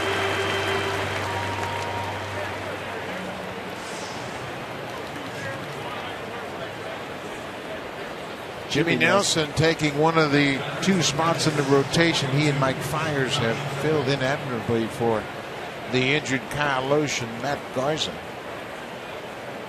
And that's what you need to have during the course of a long summer. You've got to have guys come up from the minor leagues and step in. Jimmy Nelson trusts his fastball. He'll throw it almost 3/4 of the time. He mixed in that slider and occasional changeup like we talked about. But when you talk about trusting your fastball, it's go ahead and believe in it. Believe in the movement and locating it. He's had a lot of success with that. Ball and strike to Josh Tolle. And Sanchez loosening up in the Blue Jays bullpen. Dickey is scheduled 4th this inning. Tolle hits a ball hard and deep to right field. Braun's not going to get it. It bounces over the wall for a ground rule double. Josh Tolle with his 4th double of the season. His 2nd hit of the afternoon. He's 2 for 3. We do not see that from Josh Tolle a whole lot. We talked about his approach. He just tries to stay inside the baseball and use the middle of the field and the other way. Gets the bat head out on this fastball from Jimmy Nelson.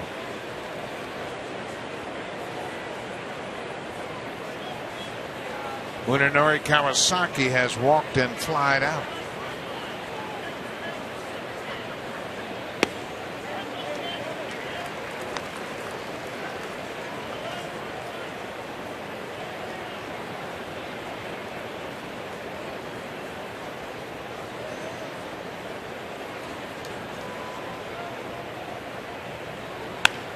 There's a base hit into center field. Told he's going to come in to score. It gets past Gomez and goes all the way to the wall. Kawasaki will stop at second, and just like that, we're tied once again. Munenori Kawasaki crossing up the Brewers. Drives one to the wall in left center. His 5th double and 10th RBI of the season. A good idea here by 2 Blue Jays hitters. First Tolley, now Kawasaki jumping on the fastball. We talked about how many fastballs Jimmy Nelson throws. Well, get up there and start looking for it. Teeing off on it. Kawasaki gets that fastball out over the plate, puts a nice swing on it, driving it into the left center gap. R.A. Dickey is going to bat with 1 out. He cuts on it, fouls it over the screen. Might you think about pinch hitting in this situation? I would think we're getting to that point here, and there's only 1 out. To me, this is a time when you may want to bring an Adam Lind up. I see the Brewers do have a lefty up in the bullpen back there, and that could alter John Gibbons' decision. Nicky puts the bat on the ball and stays alive. Yeah, if you make the move, obviously the pitch around Lind, maybe come with the left-hander pitch to him, but then you might be able to get Reyes to the plate. And you don't want to bring in Adam Lind and then they bring in the lefty, and then you come back with a Reimold or somebody for Lind, and then you've just burned your key left-handed bat off the bench. Dickey strikes out, got a piece of it, but the catcher held on to it. 2 down. So that'll bring a red-hot hitter to the plate. Jose Reyes has already collected 2 hits. Dickey strikes out. Lucroy holds on to the foul tip. That's the 2nd out of the inning. Ron Renicky, the manager, has already made the call to the bullpen. Reyes has gone 2 for 3 against Jimmy Nelson, so Nelson's day has come to an end. He leaves in this 3-3 game. The base runner at second is his responsibility. Zach Duke into the game to face Reyes when we come back.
Two-thirds. He has been charged with 3 runs to this point. The runner at second base is his responsibility. And he turns things over to the left-hander, Zach Duke, who's been terrific out of the Brewers bullpen this season. Yes, he is. Zach Duke, 57 games, 1.86 ERA. He struck out 60 batters in 48 1/3 innings. Opponents only hitting .203 against him. He was named Brewers Pitcher of the Month back in July, but he's going to turn around Jose Reyes, make him bat right-handed, weaker of his 2 sides. So the Blue Jays have tied it up. The 7 and 8 hitters in the lineup hitting back-to-back 1-out doubles. Munenori Kawasaki ties the game up with his RBI double. So after Dickey strikes out, Jose Reyes will turn around and bat right-handed for the first time. goes after the first pitch. Blue Jays just 2 for 10 batting with runners in scoring position this afternoon.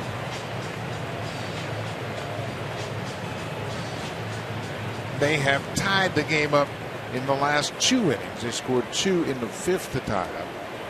Brewers took the lead in the bottom half of the inning, and then Blue Jays have tied it up on Kawasaki's opposite field RBI double.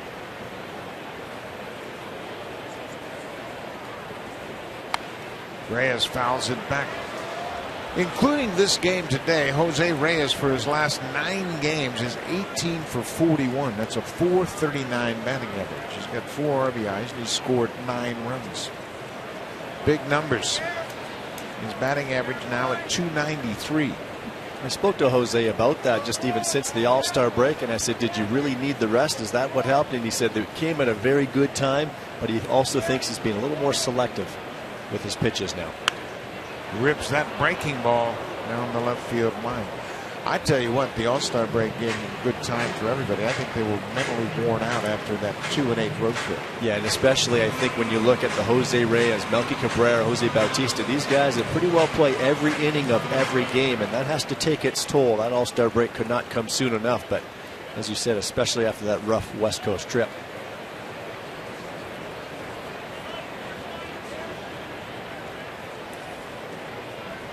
Reyes drives it into right. That's going to get down in front of Braun. Here comes the throw to the plate. Kawasaki slides in and touches the base. He is safe. Reyes, with his 3rd hit of the night, has given the Blue Jays the lead. He is 3 for 4. Kawasaki scores from second.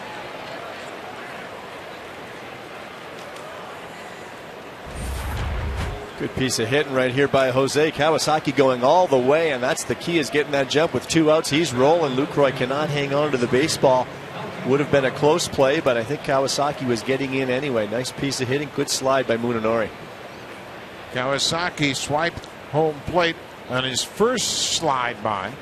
Lucroy never had the baseball, and Munenori, just for insurance sake, goes back and re-tags the plate.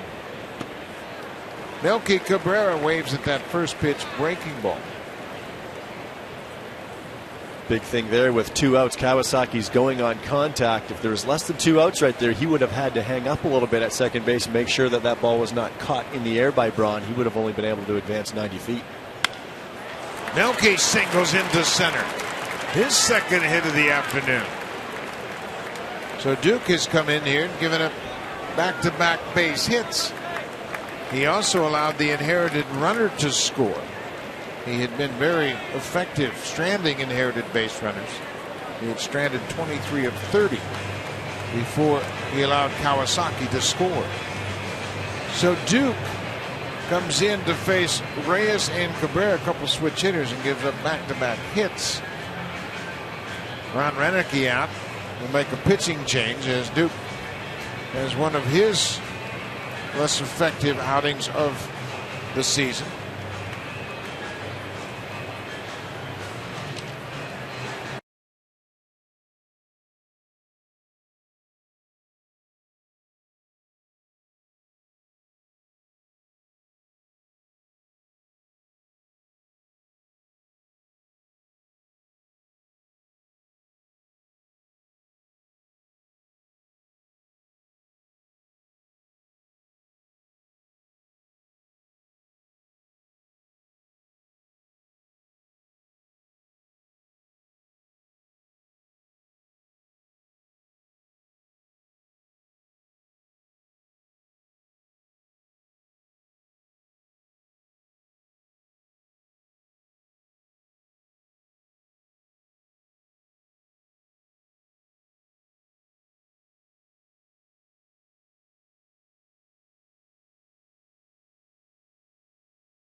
Brandon Kinsler worked the ninth inning in last night's game in a 6-1 Brewers victory. He faced Reyes, Cabrera, and Bautista, 3 up, 3 down in the ninth. So the first batter he'll face this afternoon will be Jose Bautista.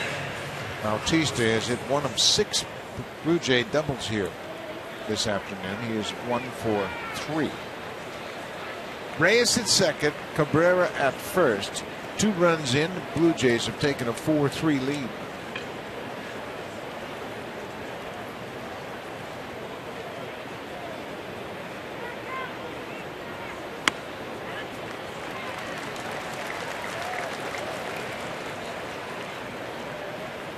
Kinsler, a sinker ball pitcher. He'll average 92 miles per hour, slider and change, but he's a ground ball guy. Look for that 2-seamer.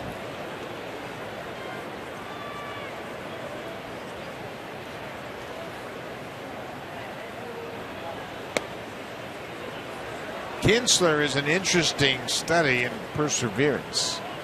He signed originally with the San Diego Padres as a 40th round pick. He was released in 2006 and played 3 seasons in the independent league. Played for the St. Paul Saints. There goes Reyes. Throw to second base. Melky Cabrera slides in safely. Blue Jays pull off the double steal.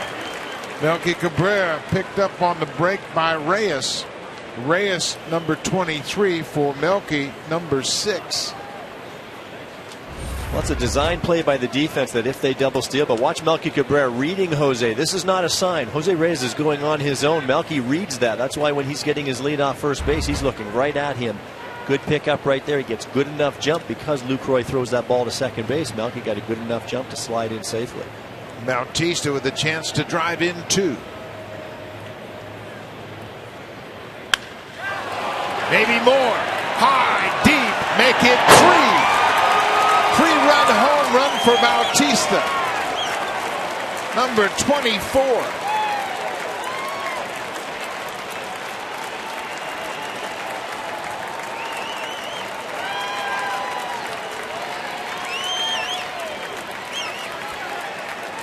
A 5-run inning.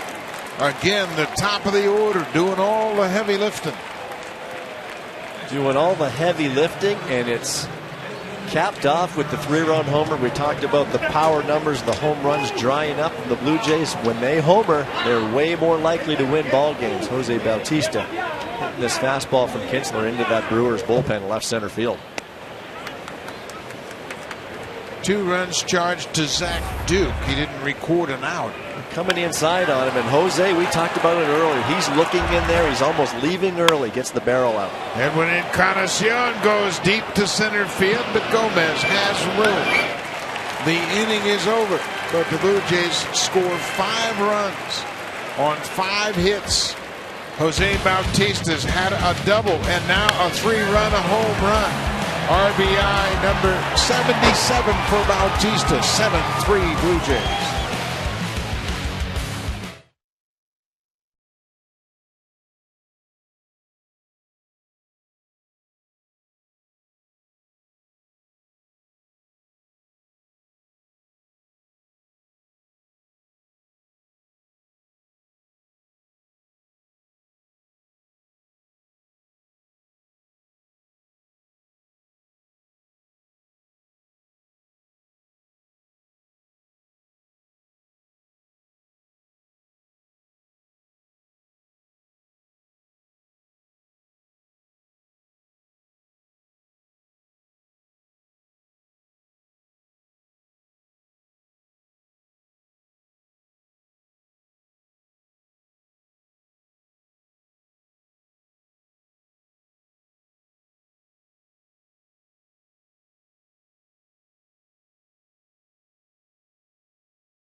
presented by Bacardi. Friday, August 22nd, the Blue Jays take on the Tampa Bay Rays. It's a 7:07 start. Come on down to Rogers Center early and check out the pregame festivities happening outside of gate number 10. Blue Jays alumni Dwayne Ward and Rance Mullinax will be signing autographs from 5:30 p.m. to 6:30 p.m. Call the Blue Jays directly at 416-341-1234 or log online at BlueJays.com and get your tickets to the next Summer Friday Fan Festival, all presented by Bacardi. Well, the Blue Jays with a big 5-run inning have taken a 7-3 lead. They have doubled up the Brewers in hits 12-6, and Jose Bautista with a big 3-run home run, his 24th homer of the season. Reynolds pops it up left side of the diamond. Melky Cabrera coming in, calls for it, makes the catch.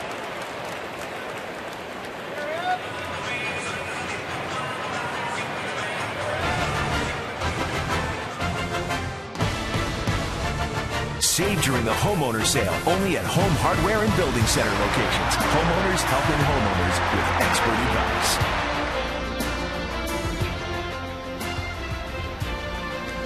Beautiful Miller Park, and that's the Little League Park right outside the ballpark here in Milwaukee. Segura drops down a bunt. R.A. Dickey bare hands, throws all in one motion, but it's not in time. Well, you can't make a better play than R.A. Dickey made. What an outstanding effort by R.A. Dickey. You could not put a bunt down any better than Segura just did. He rolled that right down the third baseline. I didn't think R.A. was even going to make a throw, but he picks it up with his bare hand off balance. Did everything he could and makes a pretty darn good throw to first base as well. So Segura gets a 1-out bunt base hit. Pete Walker, the pitching coach, making a slow walk to the mound. The pinch hitter has been announced into the game, and it's the former Blue Jay, Lyle Overbay. Aaron Sanchez continues to work down in the bullpen. This is a reminder about Overbay, but as far as pitching, R.A. Dickey throws knuckleballs. That's it, and I think that had a lot more to do probably with giving him a blow when he comes off that mound right there 100%. Lands on his backside. Great effort, but that's a good idea to go out there, just let him catch his breath. This is a big inning for R.A. Dickey and the Blue Jays after dropping that 5 spot. Talk about a shutdown inning. This is a big inning right now. They shut the Brewers out this inning. Tremendous momentum into the Blue Jays' favor. Lyle Overbay started his career with Arizona as a draftee. Came to Milwaukee early on, played 2004-2005 with Milwaukee. Came to Blue Jays in 2006, hit .312 that year with 46 doubles. Ball and a strike to Overbay. Lyle is now 37 years old. Played from 2006 through 2010 with the Blue Jays.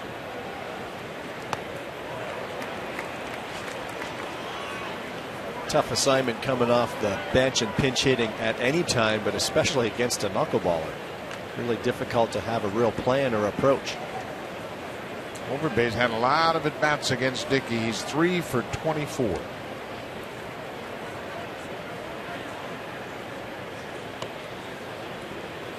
Now it's 2 balls and 2 strikes.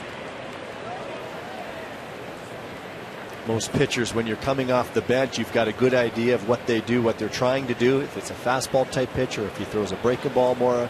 But in this situation, you're just coming, trying to let that ball travel, let it get deep. Overbay lifts it into center field.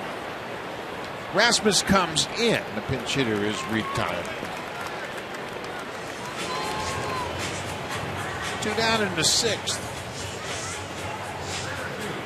Carlos Gomez is 0 for 2. He was hit by a pitch in the 5th and eventually came around to score. He scored on a fielder's choice off the bat of Ryan Braun.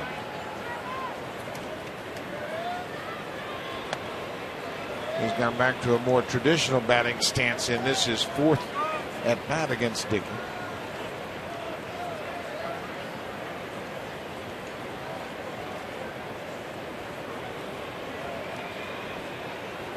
2-0. Sanchez is ready in the Blue Jays bullpen if needed. Lucroy and Braun are next. That might be the matchup that we see. I think Aaron Sanchez is good to go, and especially against the Lucroy, who did single in his last at bat. There's a deep drive to left, and this one's not coming back. A 2-run home run for Gomez, his 21st.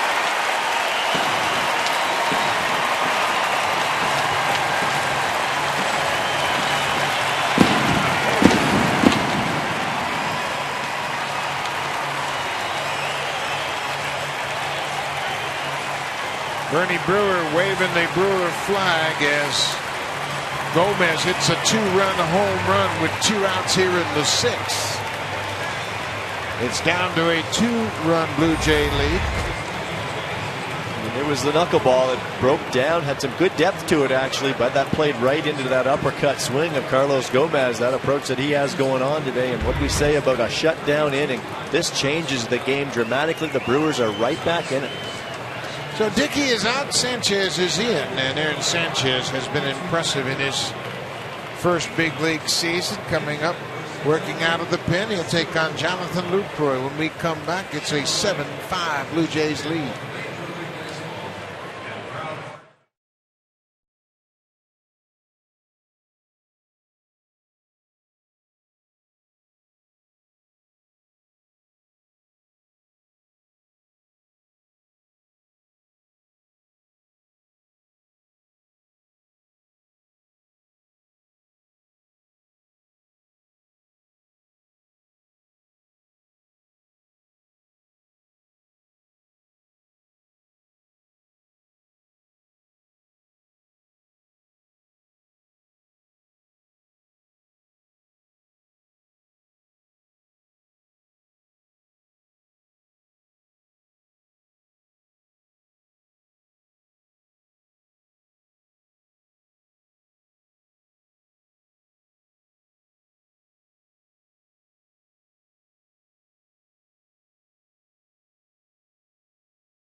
Live on your smartphone.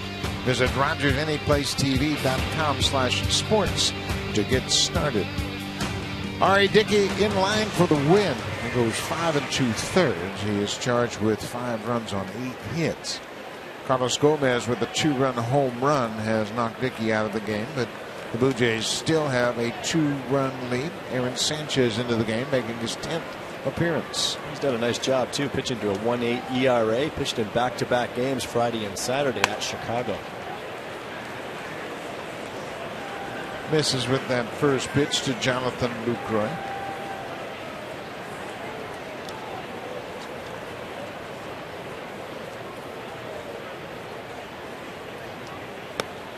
This is the first time the Brewers have seen Aaron Sanchez.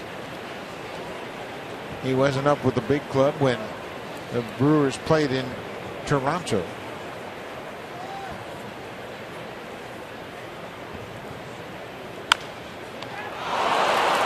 Nice play by Sanchez. Lucroy is retired. 1-3. That's it. Aaron Sanchez comes in and gets the final out of the 6th inning. It's a 7-5 Blue Jays lead. Aaron Sanchez showing his athleticism. Retires Lucroy. We'll go to the 7th.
presented by authority of Rogers Blue Jays Baseball Partnership and may not be reproduced or retransmitted in any form.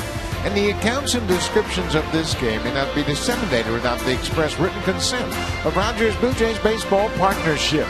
We're in Milwaukee, and whenever you're in Milwaukee, you got to think about the Fonz. Of course, it was Laverne and Shirley, that great show over the years, and the Fonz was a big part of it. Harley Davidson also really a big part of Milwaukee and the great tradition here in this Midwestern city. And the Brewers have been a big part of their history as well. And Blue Jays have a 7-5 lead over the Brewers. The 5-run sixth inning by the Blue Jays, the most they've scored since July 28th when they had a 9-run sixth inning at Boston against the Red Sox. Tom Gorzolani began the season on the 15-day disabled list, recovering from off-season shoulder surgery. Went 3-6 with a 3.9 ERA in 43 games, 10 of those starts during his first season last year with the Brewers. But he's been very good out of the bullpen, 15 games, pitching to a .68 ERA. Slider, fastball averaging around 89, slider and changeup. So we move to the 7th. Kobe Rasmus has gone 0 for 2 with the walk. Gorzolani, now 32 years old.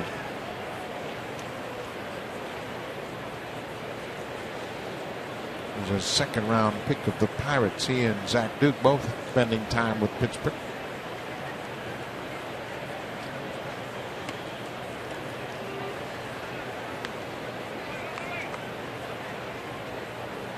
And now it's up to the bullpens. R.A. Dickey is the pitcher of record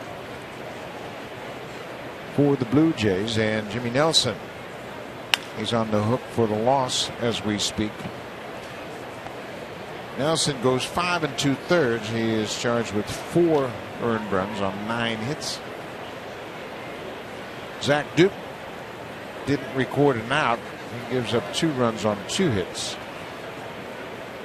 Brandon Kinsler gives up the Jose Bautista 3-run homer.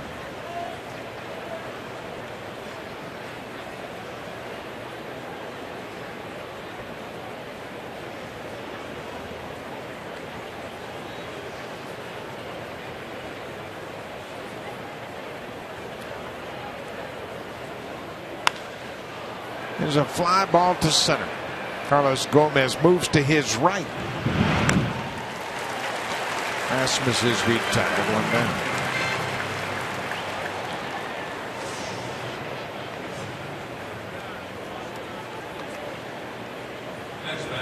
Well, now Danny Valencia, who has gone 1 for 3, had a base hit against the right-hander in the 4th. Now he gets a chance to face a lefty.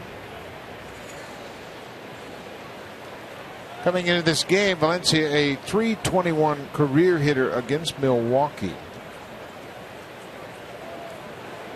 Got a couple of home runs against the Brewers.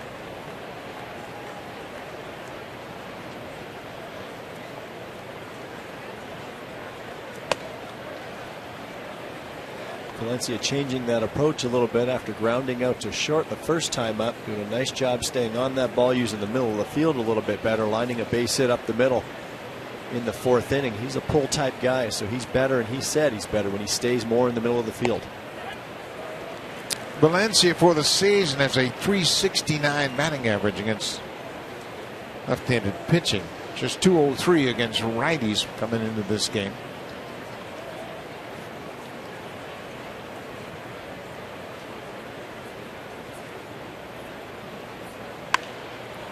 It's a fly ball to right. Long run for Braun. He's going to get there. And Valencia's retired. 2 fly ball outs here in the 7th.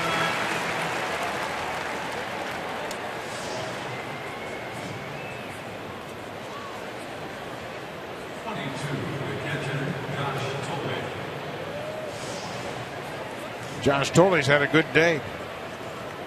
He is 2 for 3, and he really sparked the 6-inning rally. He had a 1-out double, came around to score on Kawasaki's RBI double. And then the big guys took over in the top of the lineup. Reyes double, Melky singled, and then Bautista, after a double steal, hit a 3-run home run.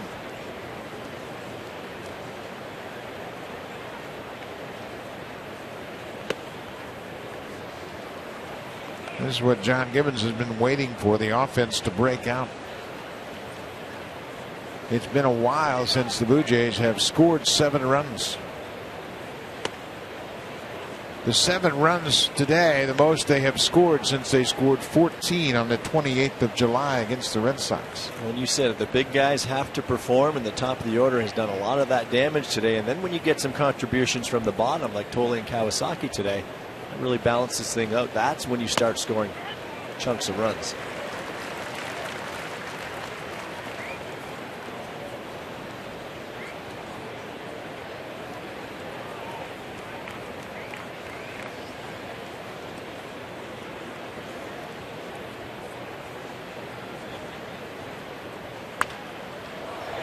Tole rifles it into the seats. But Josh did a nice job with R.A. Dickey, as he always does, and then he had the benefit of a little bonus action with 2 hits. You know what that's like for a catcher when you catch a good game and then you get a couple of hits. Well, and for Josh, his #1 goal is to catch a good ball game for Dickey, and he does a good job of that. But when you can chip in offensively, it sure feels good. He aims at that breaking ball, and Gorzelani retires the side in order. We'll go to the bottom of the 7th. Blue Jays trying to split this series, have a 2-run lead.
At the Sleeman Speakeasy, only the notorious get in. Enter for your chance at SleemanSpeakeasy.ca. Play of the game came off the bat of R.A. Dickey, but it wasn't on the field. He was in the seats behind the first base dugout. Look at that, barehanded, one-hander. He's looking for somebody to high five. He says, "Don't leave me hanging here, folks. I made a great play. Somebody give me some love." Got a few after that. He did a nice job. Probably saved somebody's bacon when he caught that ball. It looked like it was headed for a couple of folks sitting right next to him. So we move to the bottom of the 7th here, and Sanchez came into the ball game and got the final out to end the 6th. It'll be Braun, Ramirez, and Parra as Sanchez delivers a strike. Brian Braun is 1 for 3. Picked up an RBI on a fielder's choice in the 5th.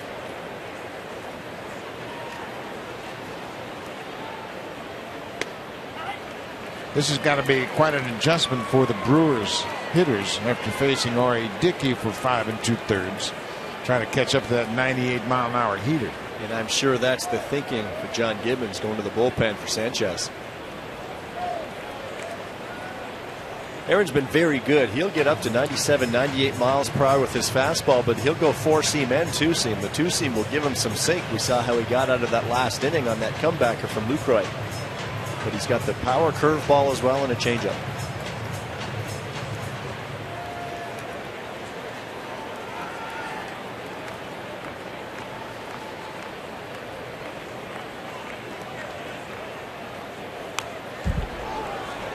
That's That's the four-seam fastball. He's just going away with that, holding that ball across the seams. It stays more true. Usually get a little more velocity with that than the two-seam fastball, but Sanchez, amazingly, he's been getting some pretty good up around 96, 97, even with the two-seam.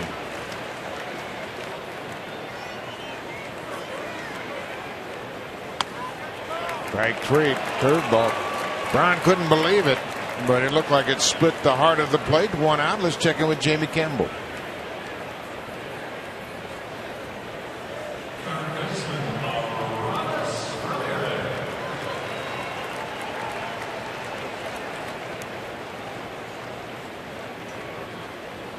Yeah, it has been really a nightmare for Oakland. Samardzija giving up 5 earned runs on 4 hits through 3 1/3 to the New York Mets.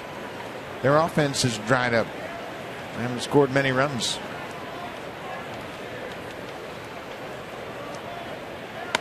And that's not what they anticipated from Jeff Samardzija. Jason Hamill hasn't pitched well either since they picked him up, but John Lester's pitching well, and he has done what they expected, but the offense has kind of slowed down for Oakland. Makes you wonder mentally, even when you lose a Cespedes, what's the rest of your lineup feel? Did it affect them mentally?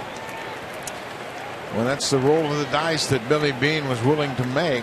I mean, we'll get another pitcher and give up maybe the heart and soul of our offense. There's something we haven't seen a lot of. Aaron Sanchez throws a 4-pitch walk to Aramis Ramirez. Sanchez has been much better than advertised as far as his ability to throw strikes. That's only the 3rd walk he has issued since coming to the Blue Jays. He has thrown a total of 15 2/3 innings, and it's just the 3rd walk. He has struck out 13 compared to those 3 walks.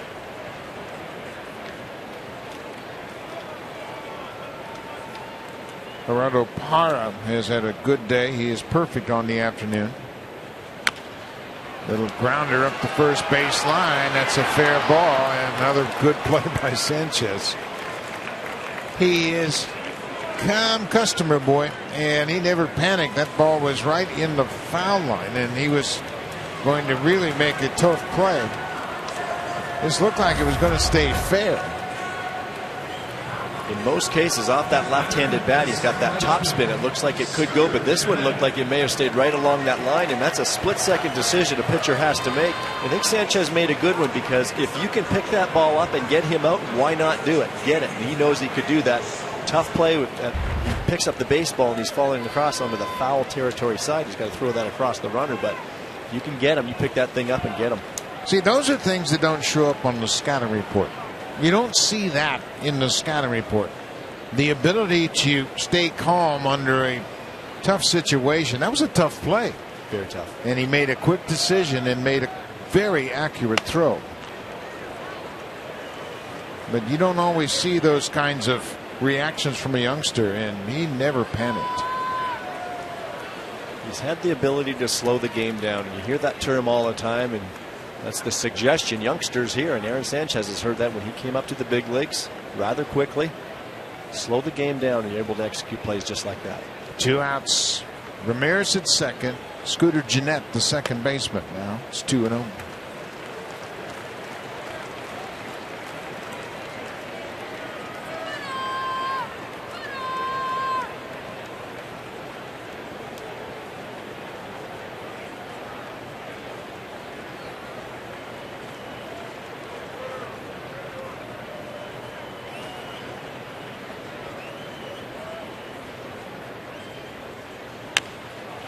Another bouncing ball. Kawasaki coming from second.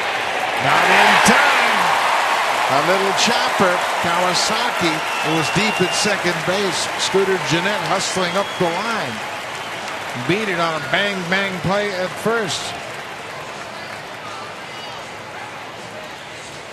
That's that good two-seam fastball by Sanchez. He gets the ground balls. Kawasaki's playing a deep second base. Did everything he could coming to get that ball. Gloves it and fires it.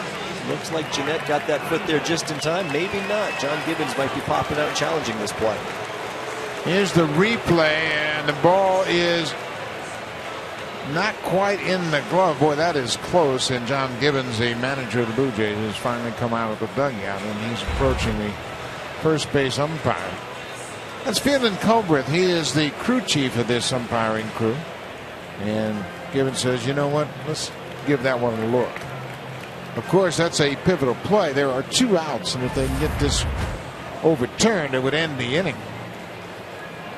It's about as close as it gets. Kawasaki did everything he could playing in that deep second base position. Runner on second base and 2 outs. Unfortunately for Sanchez, is a great pitch. Got that ball nuts softly towards second. Kawasaki did everything right. If there's such thing as a tie, I think this is about a tie. And I think what's important here is the call on the field is safe. You're going to need convincing evidence to overturn that, and that's not going to happen. I think this right here shows that he might have been out, but they just called him safe. John Gibbons said, what are you looking at?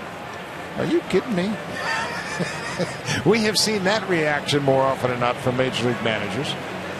It looks like it could be overturned, but they go to the replay and there's not enough evidence for them to overturn the call on the field. So the infield hit stings. Mark Reynolds had an RBI double in the 4th. Hit one off the wall in left field. That's the one that hit off the glove of Melky Cabrera. Runners at first and third. 2 outs. The Blue Jays clinging to a 2-run lead.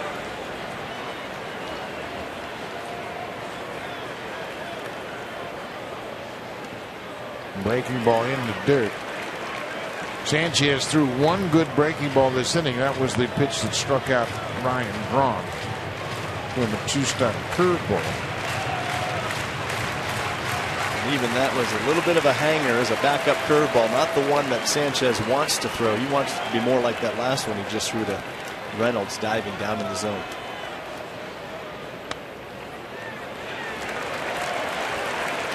Two and 0.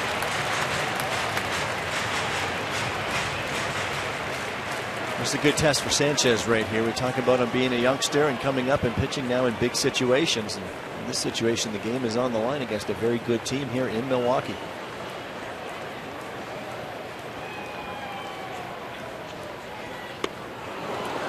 Good sinking fastball. That's that power sinker. It's a 2-seam fastball. He gets good downward movement on it, still at 97 miles per hour. That's what he's going to have to go to again. I'm guessing with the 2-1 count here, he's not going to go to the curveball. I'm sure Josh Tolley will come right back with that 2-seam fastball.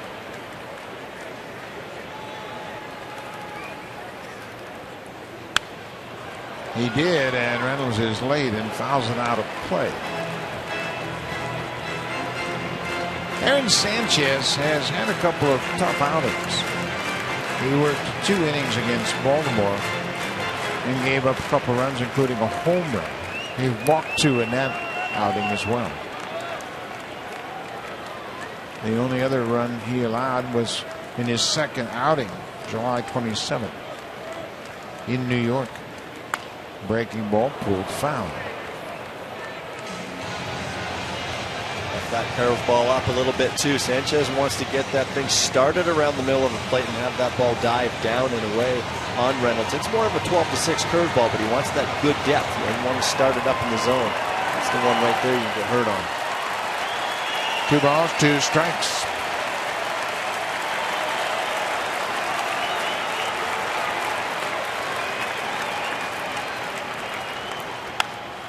Some breaking ball lifted high and deep, but it's going to stay in the ballpark. Melky calls for it. Sanchez is out of the inning. Reynolds just got underneath it. The Brewers strand a pair. Will go to the 8th. Jays have a 7-5 lead.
Listen to live audio, follow games pitch by pitch, and enjoy in-game video highlights.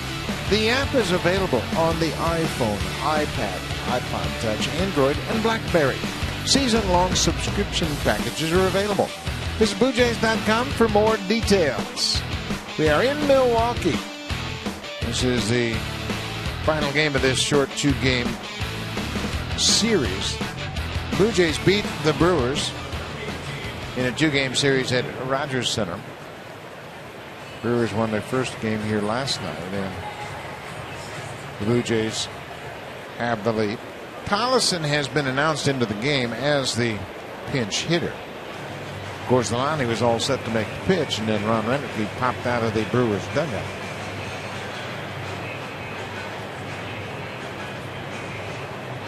So Gorzelani will turn things over to Ron Renneke. Gorzelani retired the 3 batters he faced. Jeremy Jeffress, who started out with the Blue Jays this season, is back with the Brewers, and he's coming into the game to face Steve Tollefson. When we come back, Blue Jays have a 7-5 lead.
This afternoon, Nicky has 9 wins against 12 losses. He goes 5 2/3, gives up 8 hits, 5 earned runs. He walked a batter, hit 2 batters, and was able to throw 101 pitches. And he is in line for the win. Now it's up to the bullpen to close things out for Dickey. He was pretty good this afternoon. He's pretty good. He was able to keep that aggressive offense at bay for a few innings. As the 2-run homer that got the Brewers back in that game by Carlos Gomez. Jeremy Jeffress started out the season with the Blue Jays. He was let go on April 16th. He appeared in 3 games with the Blue Jays coming out of spring training. He has been with the Brewers in the past. He was a former first-round pick of Milwaukee in 2006. Misses with the first pitch. And we know he's got a power right-handed arm. He'll average around 96 miles per hour with that fastball, curveball, and changeup. Steve Tollefson batting for Munenori Kawasaki. Kawasaki had a good game and an RBI double in the 6th to tie the game at 4-4, and then that would lead to that 5-run inning. Tollefson grounds it up the middle. Shortstop Segura. 1 down.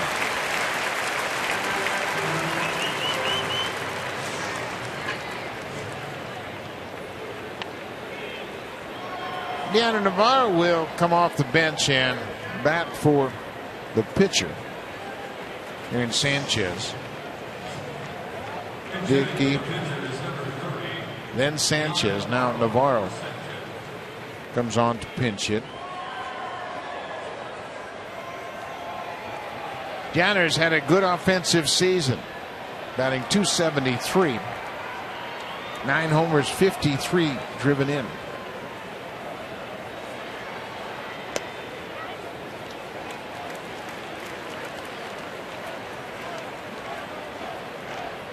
Navarro as a pinch hitter, 4 for 14 with 3 RBIs.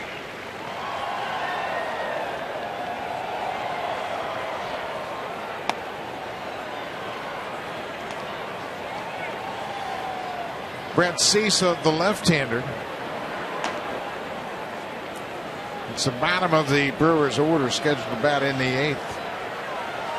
Segura, the number 8 hitter, then the pitcher's spot.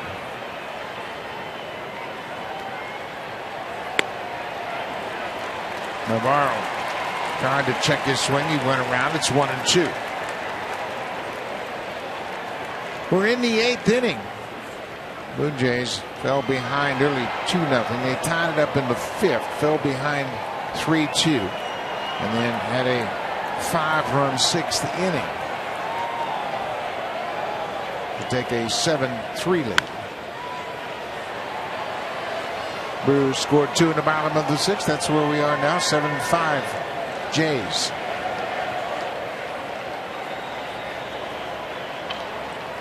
Blue Jays will have tomorrow off, then Tampa Bay will be in town. Will Myers was activated today by Tampa Bay, and he has been out with a broken wrist.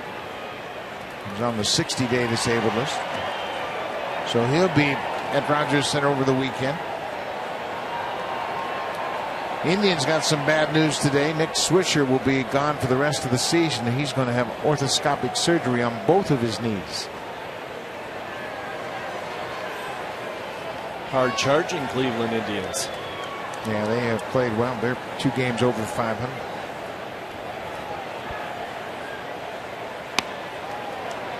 Inside.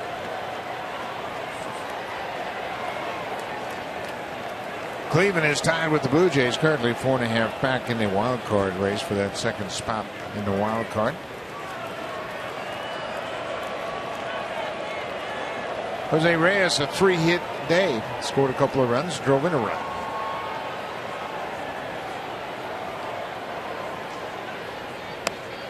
Navarro will take the walk. So he walks as a pinch hitter. A 1-out walk issued by Jeremy Jeffress. Back to the top of the order.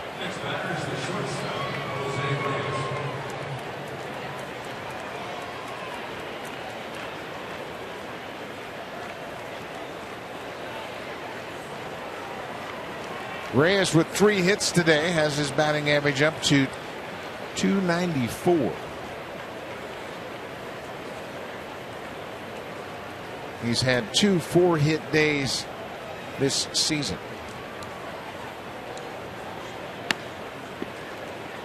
Not happy with himself. He jumped out at that first pitch. Could be a good matchup for Jose right here. Jeffress, good fastball, but he's struggling to find the zone a little bit right now. He knows he'll probably stay with that fastball. Jose will be looking for it a little lower in the zone.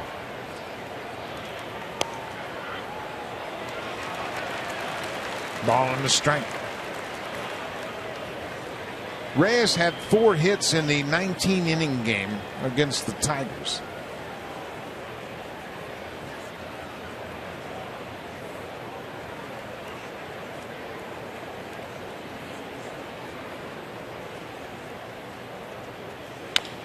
This is chopped over the mound, and that will go to first, and the return throw to second is in time.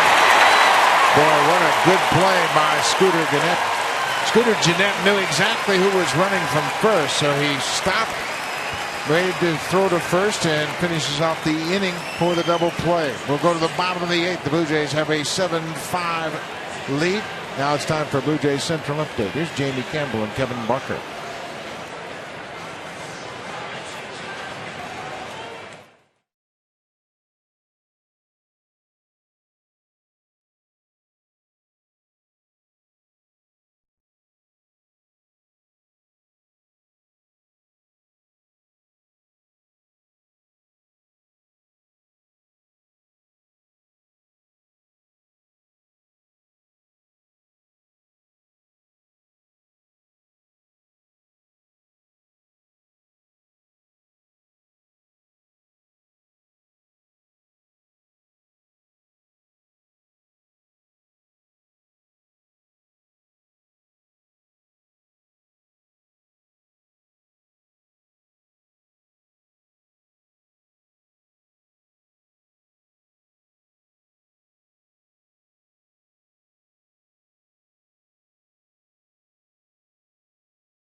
That did a good job of stopping Navarro, throwing to first for the out, and then the return throw to Segura. And Navarro is doubled up. But he knew he had enough time with Navarro. And Deanna Navarro did the perfect thing. That's all you can do. You're really in no man's land. Scooter Gennett's got him right there. So you stop. You hope that when he throws that ball to first base, you can beat the relay back to second. Just a well-executed play by Scooter Gennett. Not much you can do as a base runner. Navarro stays into the game and takes over behind the plate. And Collison, who hit for Kawasaki's at second. New pitcher into the game is Brett Cecil, and he will be batting in the 7th spot, in the spot of Josh Tolley when he comes on to start the 8th inning here. Cecil working in his 51st game, a 3.63 ERA. 53 strikeouts in his 39 2/3 innings of work. That's a big weapon for him. He just has gotten into trouble with the walks, 21 walks, but he ranks tied for 7th in the American League with 18 holds, and John Gibbons has brought him on to do just that right here for the Blue Jays. Cecil has the only win for the Blue Jays on this road trip. That was his first win of the season. This will be his 3rd appearance on this road trip. He's worked a total of 2 2/3, allowed just 1 hit. Hasn't walked a batter and struck out 4. Gene Segura, the shortstop, takes one inside. Segura in the 8th spot. He's had a couple of hits today. Had a bunt single off Dickey in the 6th. Had an RBI double on a bloop double down the right field line off Dickey in the 2nd. Cecil falls behind 2-0. And this has been the issue for Brett right here on occasion. He comes in and cannot work ahead of hitters, falling behind, and in a 2-run ball game, you've got to attack this hitter right here. Ricky Weeks is on deck. He'll bat for the pitcher. 3-0, falling off the mound toward third base foul line, and he has lost the strike zone.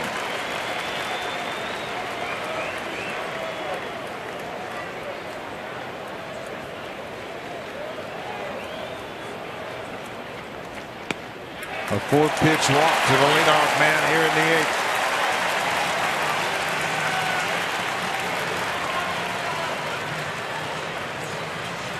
Dustin McGowan cranking it up in the Blue Jays bullpen. Interesting, Ricky Weeks was on deck, and then after the leadoff walk, they switched gears, and they'll send Chris Davis to the plate. Davis, a regular left fielder, played in the game yesterday and had a 2-hit game. He was officially 2 for 2. Had a walk and a sacrifice fly, drove in a run and scored a run.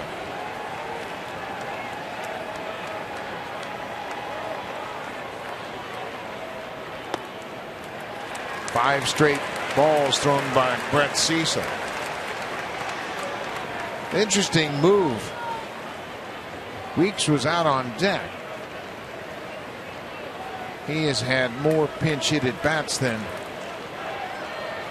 Chris Davis, as Davis is the regular left fielder. Davis has home run pop. Yeah, maybe if Segura does not get on base, Weeks probably comes to hit, but with the runner on and the tying run now at the plate, Davis got a chance to tie this ball game, and that's what Ron Rennick is thinking right here in the 2-run game. Davis has 32 doubles and 20 homers. He's got 63 RBIs. He's the more potent threat. Ball and strike. Ball 2. Davis is hit .301 against lefty pitching compared to .240 against right-handers. And now Pete Walker is out to help Brett Cecil regroup a bit.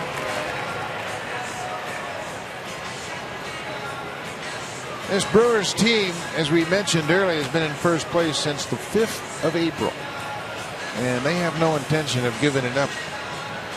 They have a 2.5 game lead over the Cardinals. The Brewers have won 5 in a row. Jerry Nairn to the left of Ron Rennick is the bench coach, former manager himself. Carlos Gomez is on deck. He homered in his last at bat.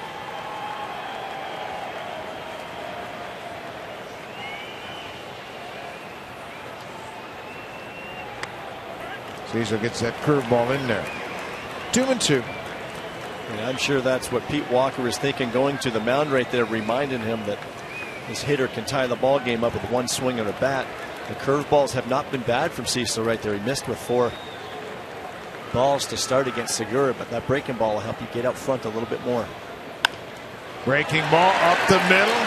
Collison flips to Reyes in time. What a play. Cecil kicked at that ball as it went over the mound. Tollison stayed with it and threw back across his body right on the money to Reyes to get the lead runner. Terrific play. Terrific play by Steve Tollison, who started this game on the bench, coming in to pinch hit, and of course for his defense. But number one, just getting to this ball, not sure that there was going to be a play, but he flips that underhand to Reyes covering. It's the only play he had. And for Brett Cecil, good thing he did not kick that baseball. Boy, Reyes got to the bag. Watch Cecil kicks at it, and it goes behind the bag at second, and Tollison and Reyes connect for the force out. A lot of times pitchers, it's your natural reaction to try to deflect the ball, whether it's with your foot, leg, any other part of your body. But in that case, that would have just done more harm than good. Luckily, it went right through the 5-hole of Cecil.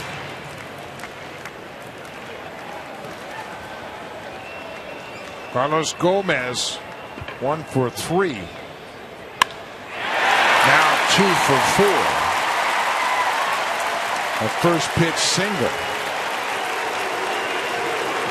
The tying runs are aboard for Jonathan Lucroy. Cecil tried to get ahead with a first pitch fastball right here, but Carlos Gomez was thinking along the exact same lines. That's going to be it for Cecil. Well, John Gibbons has Dustin McGowan ready in the bullpen. Cecil walked the first batter, got a fielder's choice, and then gives up a single. 2 aboard, 1 out. Cecil hands off to John Gibbons. Dustin McGowan into the game to face Jonathan Lucroy. When we come back, Blue Jays clinging to a 2-run lead in the 8th.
Jeff Blair hosts Baseball Central at noon with Kevin Barker and Joe Siddle. My partner here today in Milwaukee, John Gibbons, joins in every Thursday. Baseball Central at noon, weekdays on Sportsnet 590, The Fan.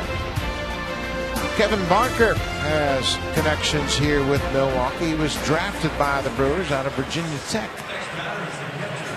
Played a couple of years here in Milwaukee. Now, Dustin McGowan inherits a nasty situation. First and second, 1 out, and the red-hot Jonathan Lucroy. Well, McGowan's pitched in 42 games. 8 of those were starts earlier in the season, but he's being called upon. He's held opponents to a 188 average since joining the bullpen this year, and John Gibbons needs a couple of big outs right here from him. Lucroy is 1 for 4 this afternoon. McGowan got a couple of outs to close out the fourth inning in last night's game. First pitch strike delivered by McGowan.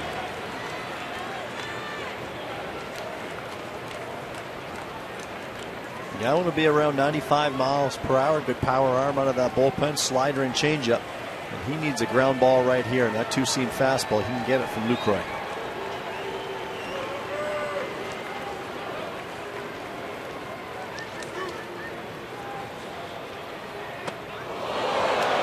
Up and in, ball and a strike. It's not what he meant to do, but that's a good pitch right there. Getting the hitter conscious, especially a good hitter like Lucroy, feeling awfully good in the batter's box right now. Tried to come inside. He wasn't necessarily trying to brush him back, but I like the effectiveness that's going to take right there. Keep Lucroy honest, conscious of the fastball inside. Get a hitter thinking in there, and then it opens up that outer part of the plate. We'll see if he goes out there. That's a pretty good pitch. Came back in. Navarro wanted that for a strike. It's 2 balls and a strike. And that was in a good spot. I like that double up inside. That's where you want to be, getting in there, but that's where you want to be, right down and in. That's a great pitch by McGowan. That's the pitch you'll get a ground ball from, probably to the left side of the field, but you want to be down in the zone. Two-seam fastball, good action.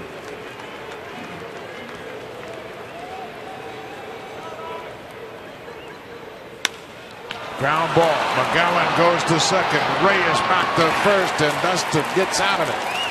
He got the comebacker he was looking for and gets a tough hitter in Jonathan Lucroy. The double play goes 1-6-3.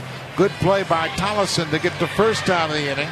The middle defense outstanding here in the 8th. Hot shot back to the mound. Reyes at second. Takes a nice throw and doubles up Lucroy to end the inning.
Well, Smith entered the ball game as Ron Renneke is unloading his bullpen, trying to keep this a 2-run deficit. Will Smith making his 64th appearance of the season. Will Smith, 73 strikeouts in his 54 1/3 innings of work. He's tied with Brad Ziegler with the Diamondbacks for the major league lead in appearances. It's his 63rd. 73 strikeouts. He was named Brewers Pitcher of the Month for the month of May. That's saying something for a reliever. He's a specialist. He's not necessarily the guy you always think about in the back end of the game, but he's done a good job for the Brewers bullpen. It's a 7-5 Blue Jays lead. We're in the 9th. And Renneke trying to stage a comeback here late in the game. Blue Jays scored 5 runs in the 6th inning, keyed by a Jose Bautista 3-run home run. Melky Cabrera with 2 more hits this afternoon. Melky was 0 for 4 in last night's game.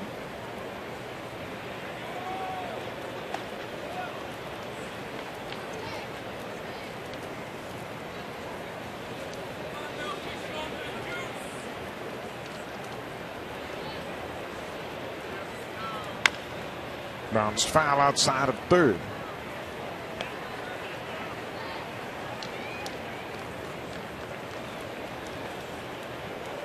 Melky came into this game 6th in the American League in batting average. And he's improved that by 2 points with his 2 hits today, batting .315 at the moment.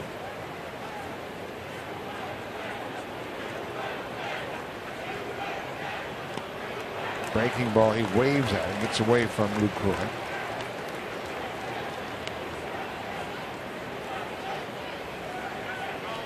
Melky has 162 hits on the season, but he can't close ground on Altuve.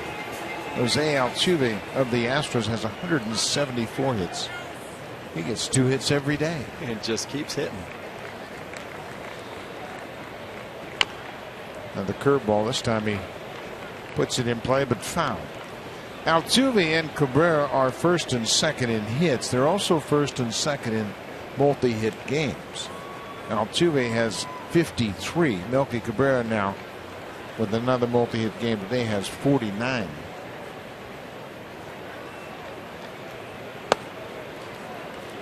Melky also has scored 77 runs.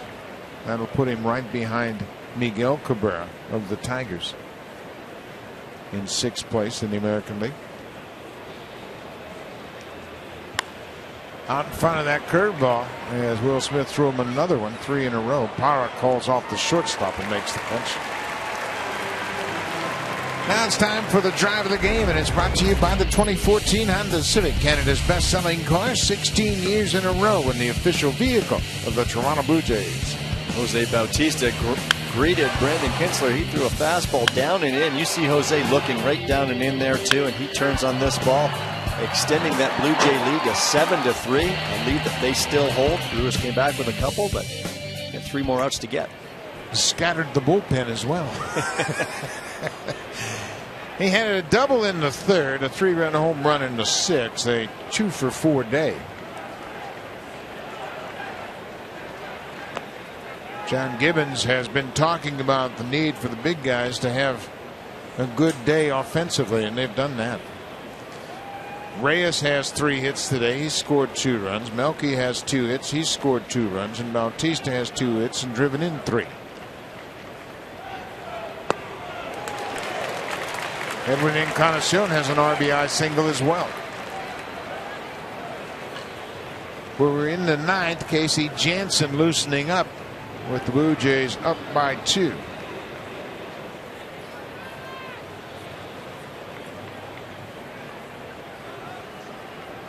If you're Will Smith right here, you want to stay back out over the plate. We talked about that home run from Bautista, looking middle in. That ball is driven into center. Gomez gets over quickly and makes the catch. Bautista hit it hard once again. That is good plate coverage by Bautista. You wouldn't see that with that approach we saw earlier. The ball's out over the plate, but he stays on that and still using the whole field. Just a real good hitter. You think he may be looking in sometimes and bailing a little bit, but look at the approach. He's on it. The ball's out over the plate a little bit, but he's still on that baseball, not pulling off of it, staying on it, drilling that ball into that right center gap.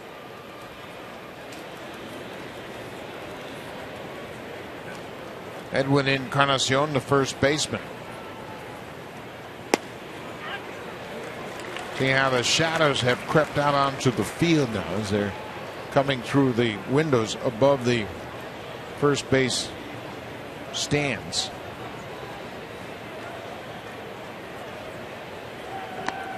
Curveball and a good one.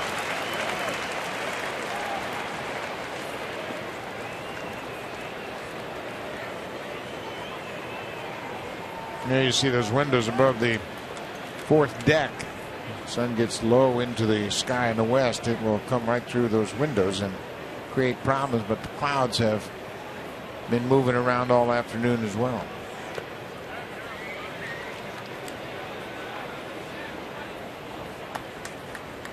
Two outs, top of the 9th. Blue Jays trying to win their 2nd game on this 8-game road trip. An off day tomorrow and then pick things up on Friday night against the Rays.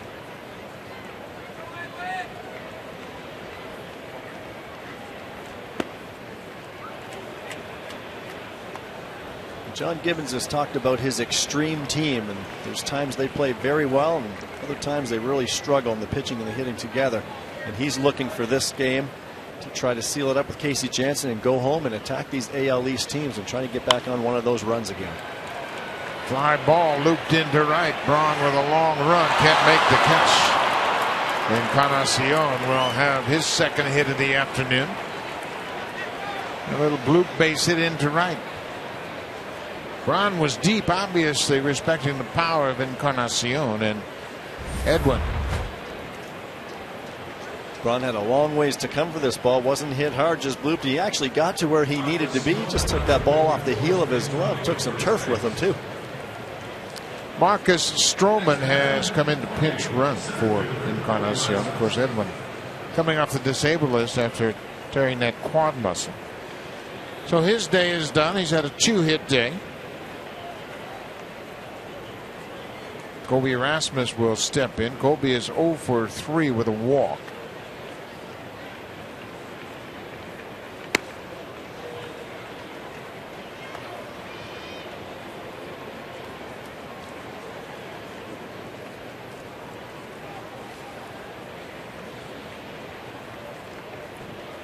Blue Jays with 13 hits. Rasmus drills it to center. Gomez is back on the track at the wall. Home run, Colby Rasmus. His 16th home run of the season. He drives in his 36th and 37th run, and big insurance runs here in the ninth. For Rasmus, that's his 3rd home run of the season against left-handed pitching. He got the fastball from Will Smith here. Colby likes the fastball, and he got it. Those are 2 huge runs for the Jays. Give them a little breathing room, never enough against this Brewers offense, and we've seen how they can keep coming. That helps a lot going into the bottom of the ninth. A little bit of a cushion. Home run number 16 for Rasmus. Danny Valencia. He's got 1 for 4. Casey Janssen is loose. He will probably pitch despite the fact that it's not a save situation given the off day tomorrow. And Casey hasn't pitched much lately. Blue Jays haven't had many leads to protect. Fastball, Lucroy set up away, and Will Smith didn't quite get it out there. And if you keep that ball middle into Colby down in the zone, that's his happy zone, and he jumped all over that pitch. He really handles the ball down well. He's got that classic left-hander's uppercut swing.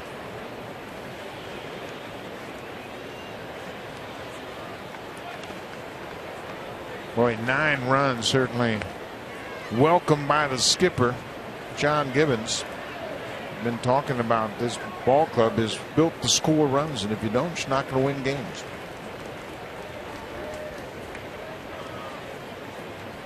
And a couple home runs today by his hitters, ironically. Talked about how there's a direct relation. Blue Jays hit home runs, they win more ball games.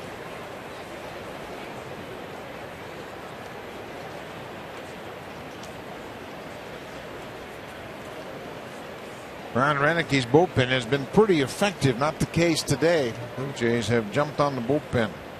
Zach Duke didn't record an out.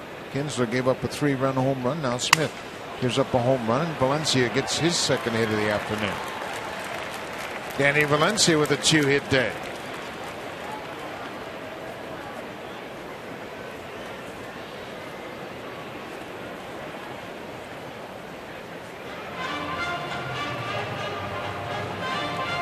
So Nolan Reimo will bat for the pitcher. That's to McGowan.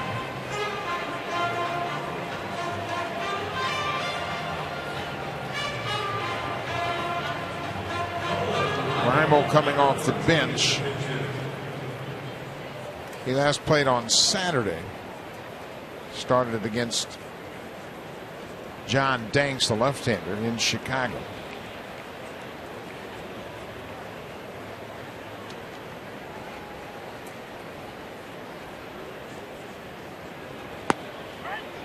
He takes the first pitch strike.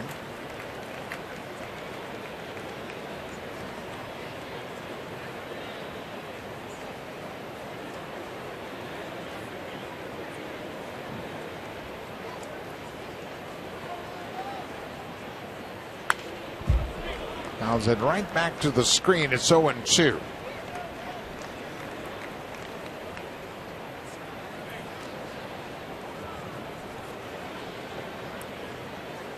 That's what the ability to hit home runs does. Colby Rasmus hitting that 2-run homer right there, extending that lead from 7-5 to 9-5, gives the Blue Jays a little breathing room.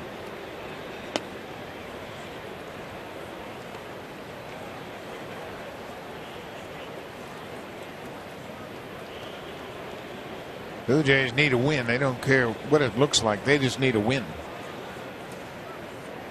They would be 2-6 on this 8-game road trip.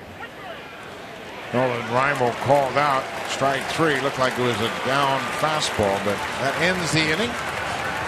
Colby Rasmus with a man aboard and 2 outs goes deep against the left-hander.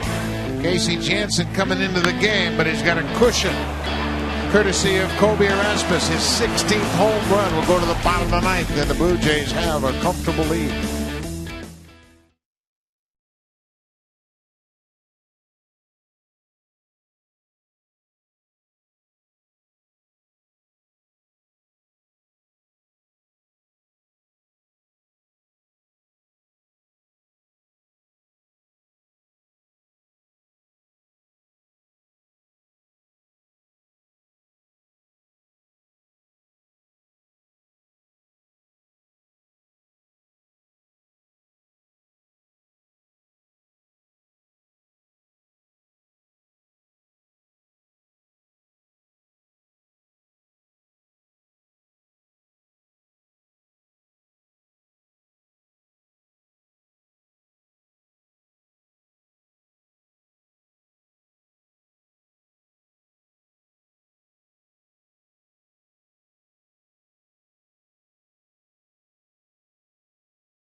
Third appearance in this 8-game road trip. Jansen pitched twice in Chicago. He did not pitch in Seattle. Pitches for the first time here in Milwaukee. It is a non-save situation.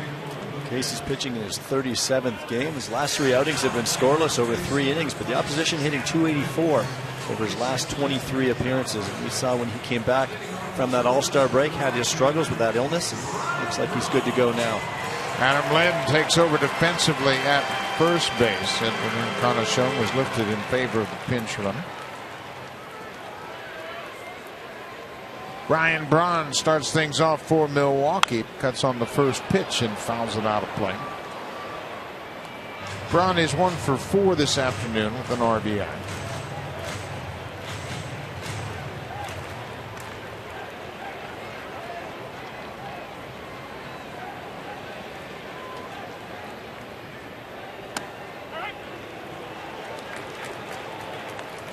Braun has 71 RBIs for the season and ties him with Marlon Byrd of the Phillies for 6th spot in the National League. Reaches that tough pitch and stays alive.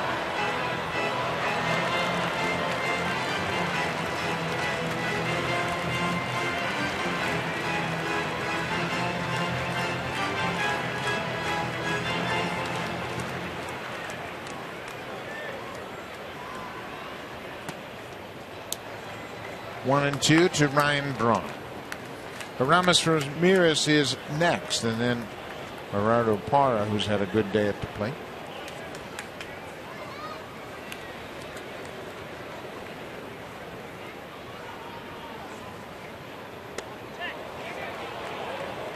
No swing, according to the crew chief down at first base, Field and Colbert. It's a 2-2 count to Braun.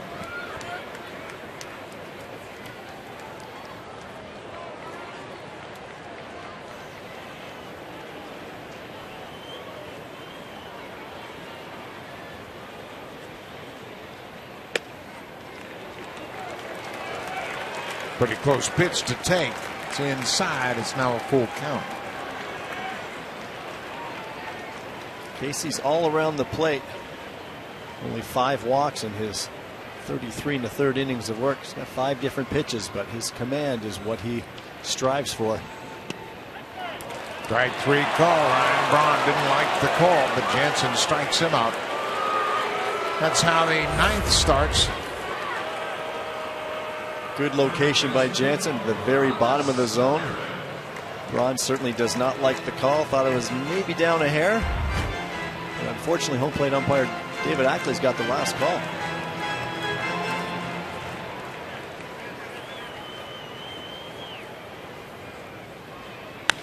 Ramos Ramirez, first pitch swinging.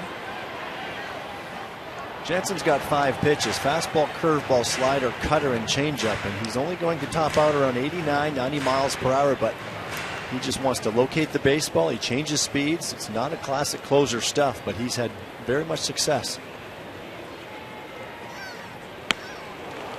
Got away with one there, that high breaking ball, and Ramirez cuts right through it. And normally he'll flip that in there. It would be a good 12-6 curveball, but because of the change of speeds, that one only at 75 miles per hour. That's what he thrives on: changing location, changing speeds.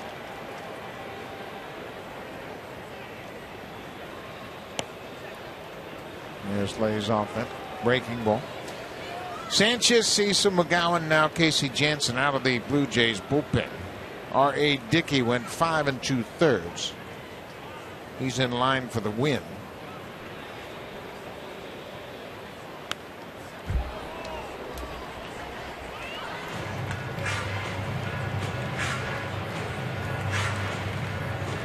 NRA is not going to be overly pleased with his end result of his line. He was doing a pretty good job limiting those Brewers runs to a few scattered runs through the 5th inning, but it was that 2-run homer by Gomez that got that game back to 7-5. Strike 3 call. Ramirez doesn't like the call. Back-to-back cold strike 3s, and he's letting the umpire know it. But now there are 2 outs. Casey Jansen with a couple of strikeouts here in the 9th. Similar type pitch, bottom of the zone, inside corner. Ramirez disagrees.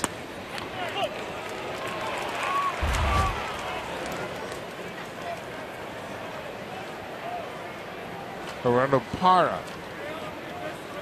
with a double and a triple.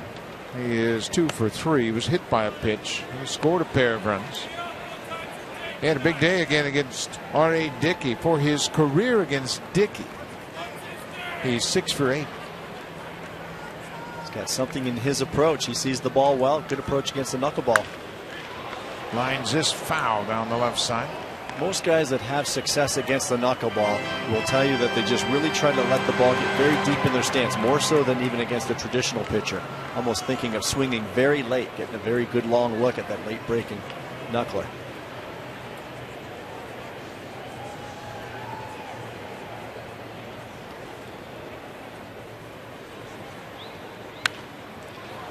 This should do it. Reyes hits short. In time, Casey Jansen retires the side in order in the 9th, and the Blue Jays win the game 9-5. A big 5-run 6th inning did the trick. Jose Bautista with a 3-run home run keyed that inning. Well, you look at the top of the Blue Jays lineup. This was a much needed win for the Blue Jays after a very tough trip. But when you turn to the top of the big boys, those are the guys that have to perform for you, and they did that today. Reyes, Cabrera, and Bautista making major contributions to this win for John Gibbons. Well, the Blue Jays split to 2 games. They finish up the road trip 2-6. We'll be back with you Friday night when Tampa Bay is at Rogers Center. Stay tuned. More baseball coming up. Astros in New York take on the Yankees. WTA Tennis. Jeannie Bouchard at 7 p.m. Eastern on Sportsnet 1. Thanks for watching. We'll see you Friday night.